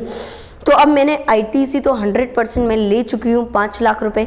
अब क्या मैं उसको, मेरे को 5 लाख रुपए रख सकती हूँ क्या? यानी मुझे कुछ रिवर्सल नहीं करना पड़ेगा क्या? 5 लाख रुपए आप रख सकते हो अगर आप पूरे लाइफ टाइम उस प्लांट और मशीनरी को रखते हैं। लाइफ टाइम का मतलब अगर उस प्लांट और मशीनरी की लाइफ 5 साल है और पूरे 5 साल अगर वो आपकी फैक्ट्री में रहता, तो आप ये 5 लाख रुपए जो आपको आईटीसी आपने लिया था वो आप रख सकते थे। बट अगर आपने 3 साल बाद ही बेच दिया तो कुछ प्रपोर्शन आपको यहाँ पर आईटीसी का रिवर्स करना पड़ेगा। यहाँ पर आपको कुछ प्रपोर्शन क्या करना पड़ेगा, रिवर्स करना पड़ेगा। गवर्नमेंट का एक रिड्यूस्ड परसेंटाइल है, यानी गवर्नमेंट जो बताएगी फिक्स्ड परसेंटाइल की इतना परसेंटाइल आपको क्या करना पड़ेगा, रिवर्स करना पड़ेगा। ठीक है, तो यहाँ पर मान लेते हैं 2 साल का गवर्नमेंट ने बता दिया कि आपको 30 परसेंटाइल यहाँ पर क्या करना है, रिवर्सल करना है, क्योंकि 2 साल और बचे हुए हैं। तो 5 लाख का 30 परसेंटाइल यानी 1,50,000 रुपया मुझे आईटीसी रिवर्स करना है। पर गवर्नमेंट बोलती है केवल यही नहीं, आप एक बार प्लांट और मशीनरी को कितने में सेल कर रहे हो वो बताओ, और उस सेल वैल्यू के ऊपर कितना टैक्स बनता है वो बताओ। अगर वो टैक्स ज़्यादा बनता है तो वो लेंगे हम आपसे। तो अगर मैंने प्लांट और मशीनरी को 10 लाख में बेचा और उसके ऊपर 18% की रेट से मैंने बेचा, तो 10 लाख पे 18% 1,80,000 रुपये मेरा टैक्स बनता है। यानी सेल के ऊपर, प्लांट और मशीनरी की सेल के ऊपर टैक्स कितना बन रहा है, 1,80,000, और आईटीसी रिवर्सल केवल कितना बन रहा है, 1,50,000। तो गवर्नमेंट बोलती है जो ज़्यादा बन रहा हो ना वो मुझे दे दो। तो गवर्नमेंट को हमें 1,80,000 पे करने होंगे। मीन्स अगर हम यहाँ पर क्या कर रहे हैं कि कोई भी प्लांट और मशीनरी को आफ्टर यूज़, यानी यूज़ करने के बाद हम क्या करते हैं, उसको सेल करते हैं, तो इस केस में आपको कितना आईटीसी रिवर्सल करना है। देखो सेक्शन 18 सबसेक्शन 6 supply of plant and machinery, supply of plant and machinery after use. अगर यूज़ करने के बाद अगर आप यहाँ पर सेल करते हैं पर लाइफ ख़त्म नहीं हुई है, तो इस केस में अगर हम सेल कर रहे हैं तो सेल वैल्यू ऑफ प्लांट और मशीनरी इनटू जो भी आपका टैक्स रेट है उससे मल्टीप्लाई कर दें, तो जो भी टैक्स आता है या जितना भी आईटीसी रिवर्सल करना है, ITC reversal, reduced ITC reversal as per prescribed percentile of government. Government जो भी अपने को परसेंटाइल बताएगी, तो जितना भी आईटीसी रिवर्सल करना है इन दोनों में से जो भी ज़्यादा आएगा, which ever is higher, this amount have to be paid to the government. ये अमाउंट आपको गवर्नमेंट को पे करनी है। क्लियर है? पर इसी में ही अगर प्लांट और मशीनरी के केवल आपके ब्रिक्स वगैरह है, प्लांट और मशीनरी का मोल्ड से, डाइज है, जिग्स, फिक्सचर्स, अगर वो एज ए स्क्रैप, जैसे क्या होता है कि प्लांट और मशीनरी के जो बचे हुए जिग्स वगैरह होते हैं, मोल्ड्स वगैरह जो होते हैं, बोल्ट वगैरह, जो ये एज ए स्क्रैप सेल होते हैं, ये क्या होते हैं, एज ए स्क्रैप सेल होते हैं। आपको यहाँ पर क्या हो जाता है, वो वापस वेस्ट हो जाता है, वो एक तरह से वेस्ट हो जाता है, वेस्ट और स्क्रैप के रूप में सेल होता है। जो प्लांट और मशीनरी के साथ आपके मोल्ड्स, डाइज, जिग्स, फिक्सचर्स, ये सब सोल्ड होते हैं एज स्क्रैप, ये सब एज ए स्क्रैप सेल होते हैं। तो अगर इनको भी एज ए स्क्रैप सेल कर रहे हो तो जितने रुपए में इनको सेल करते हो उसके ऊपर आप जीएसटी रेट अप्लाई करें, और जो भी ये है this amount have to be paid to the government. ये अमाउंट आपको क्या करना है, दिस अमाउंट मस्ट पेड, ये अमाउंट आपको पे करनी है गवर्नमेंट को। ठीक है, तो यहाँ पर सेक्शन 18 सबसेक्शन 6 के अकॉर्डिंग, सेक्शन 18 सबसेक्शन 6 के according refractory bricks, moulds, dies, jigs, fixture अगर वो एज ए स्क्रैप आप सेल करते हैं तो इस केस में यहाँ पर जो भी ट्रांजैक्शन वैल्यू है, सेल वैल्यू है, इस पे जीएसटी रेट अप्लाई करें और ये अमाउंट आपको गवर्नमेंट को पे करना है। क्लियर है? नोट करें यहाँ तक। देखो नेक्स्ट आप लोग क्वेश्चंस निकालें। Question number 17, question number 17 section 18 के अपने को क्वेश्चंस करने हैं। अब सेक्शन नंबर 18 के क्वेश्चन नंबर 17 है, input tax credit to be reverse when the capital goods are removed as waste and scrap. देखो अगर अपने कैपिटल गुड्स को वेस्ट और स्क्रैप के रूप में रिमूव करते हैं तो अपने को आईटीसी रिवर्स करना है। क्वेश्चन क्या है, what would be your answer if the capital goods, आपका आंसर क्या होगा अगर capital goods being refractory bricks are removed.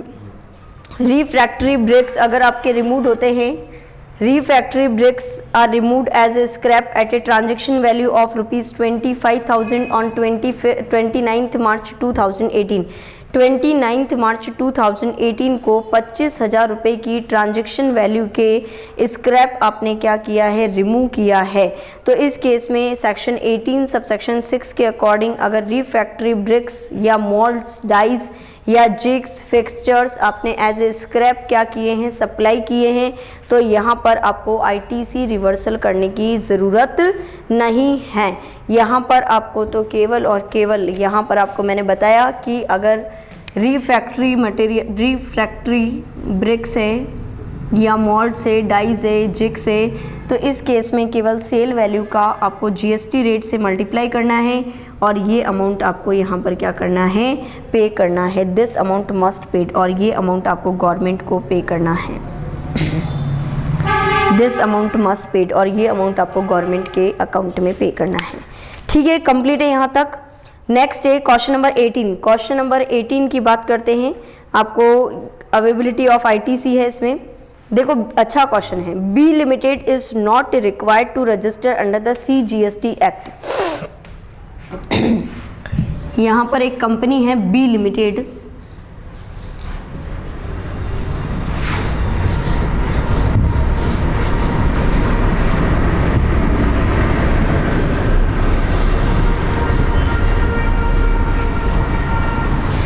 यहाँ एक कंपनी है बी लिमिटेड,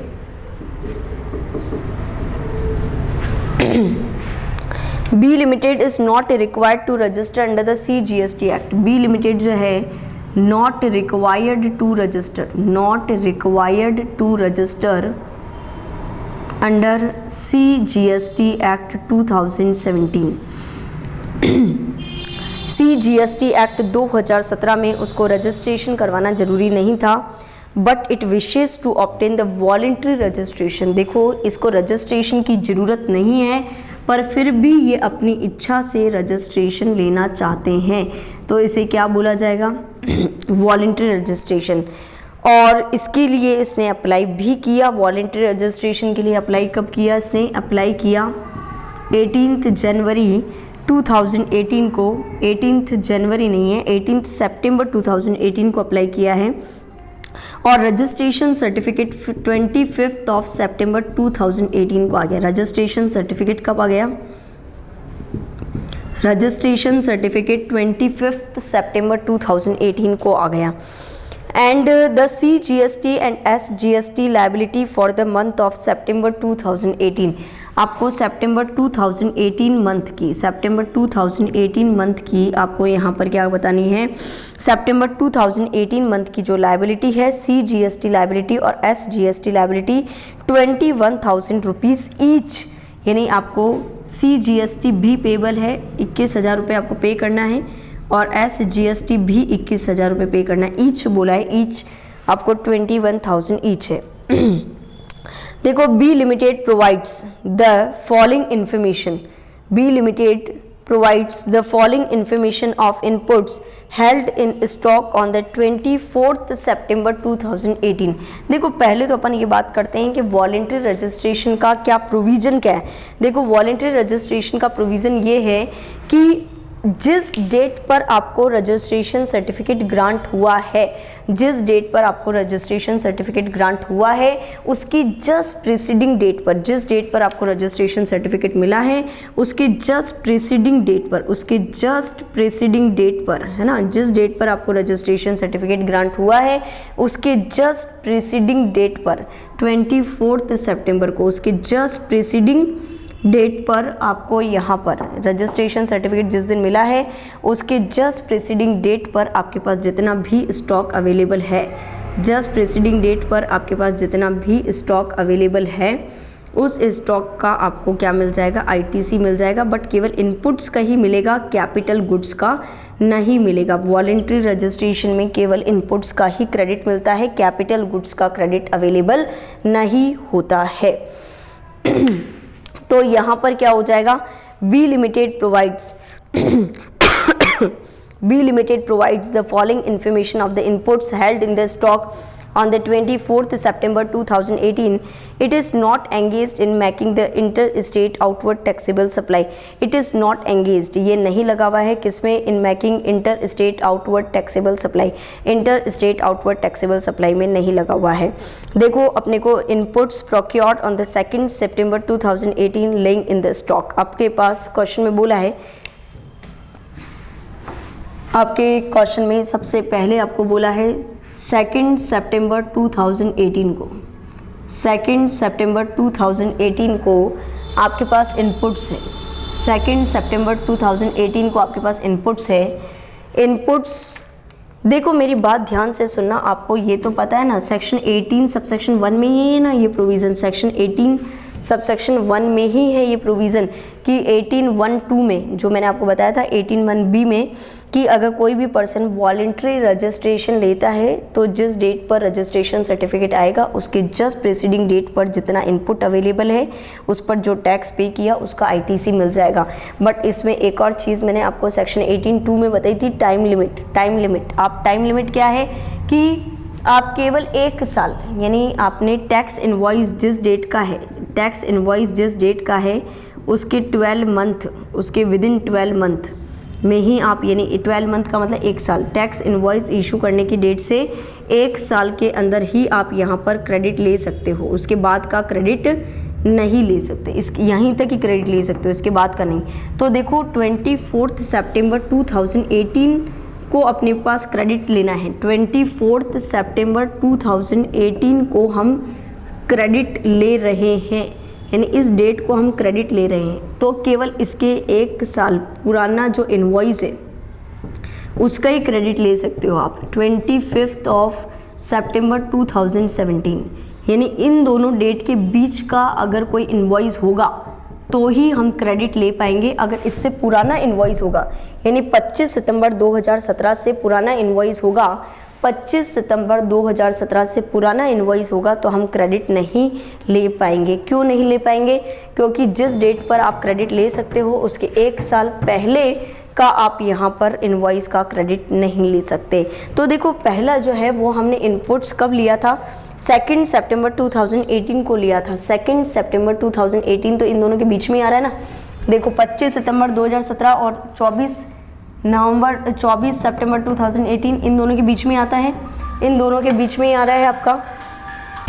देखो अपने पास यहाँ पर 2 सितंबर 2018 को अपने पास हमने इनपुट्स खरीदा था और वो अभी एट प्रेजेंट यानी 24 तारीख को स्टॉक में है। तो इस 2 तारीख का तो मिल जाएगा ना, बिल्कुल 2 सितंबर 2018 का है, इन दोनों डेट के बीच का है। तो आपको यहाँ पर CGST कितना पेड है, ये CGST है 4500 और SGST है 4500। तो CGST SGST जो है 4500 इन दोनों का आपको क्रेडिट अवेलेबल हो जाएगा। नेक्स्ट है इनपुट्स रिसीव्ड ऑन द 21 फरवरी 2018। तो आपके पास किस किस का क्रेडिट अवेलेबल हो रहा है वो इधर लिखते भी जाते हैं।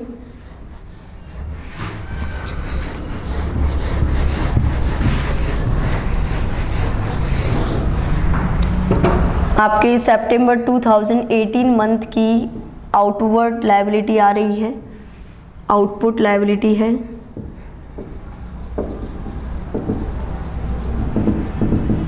CGST SGST, यहाँ पर आपकी लायबिलिटी 21,000 की खड़ी हुई है।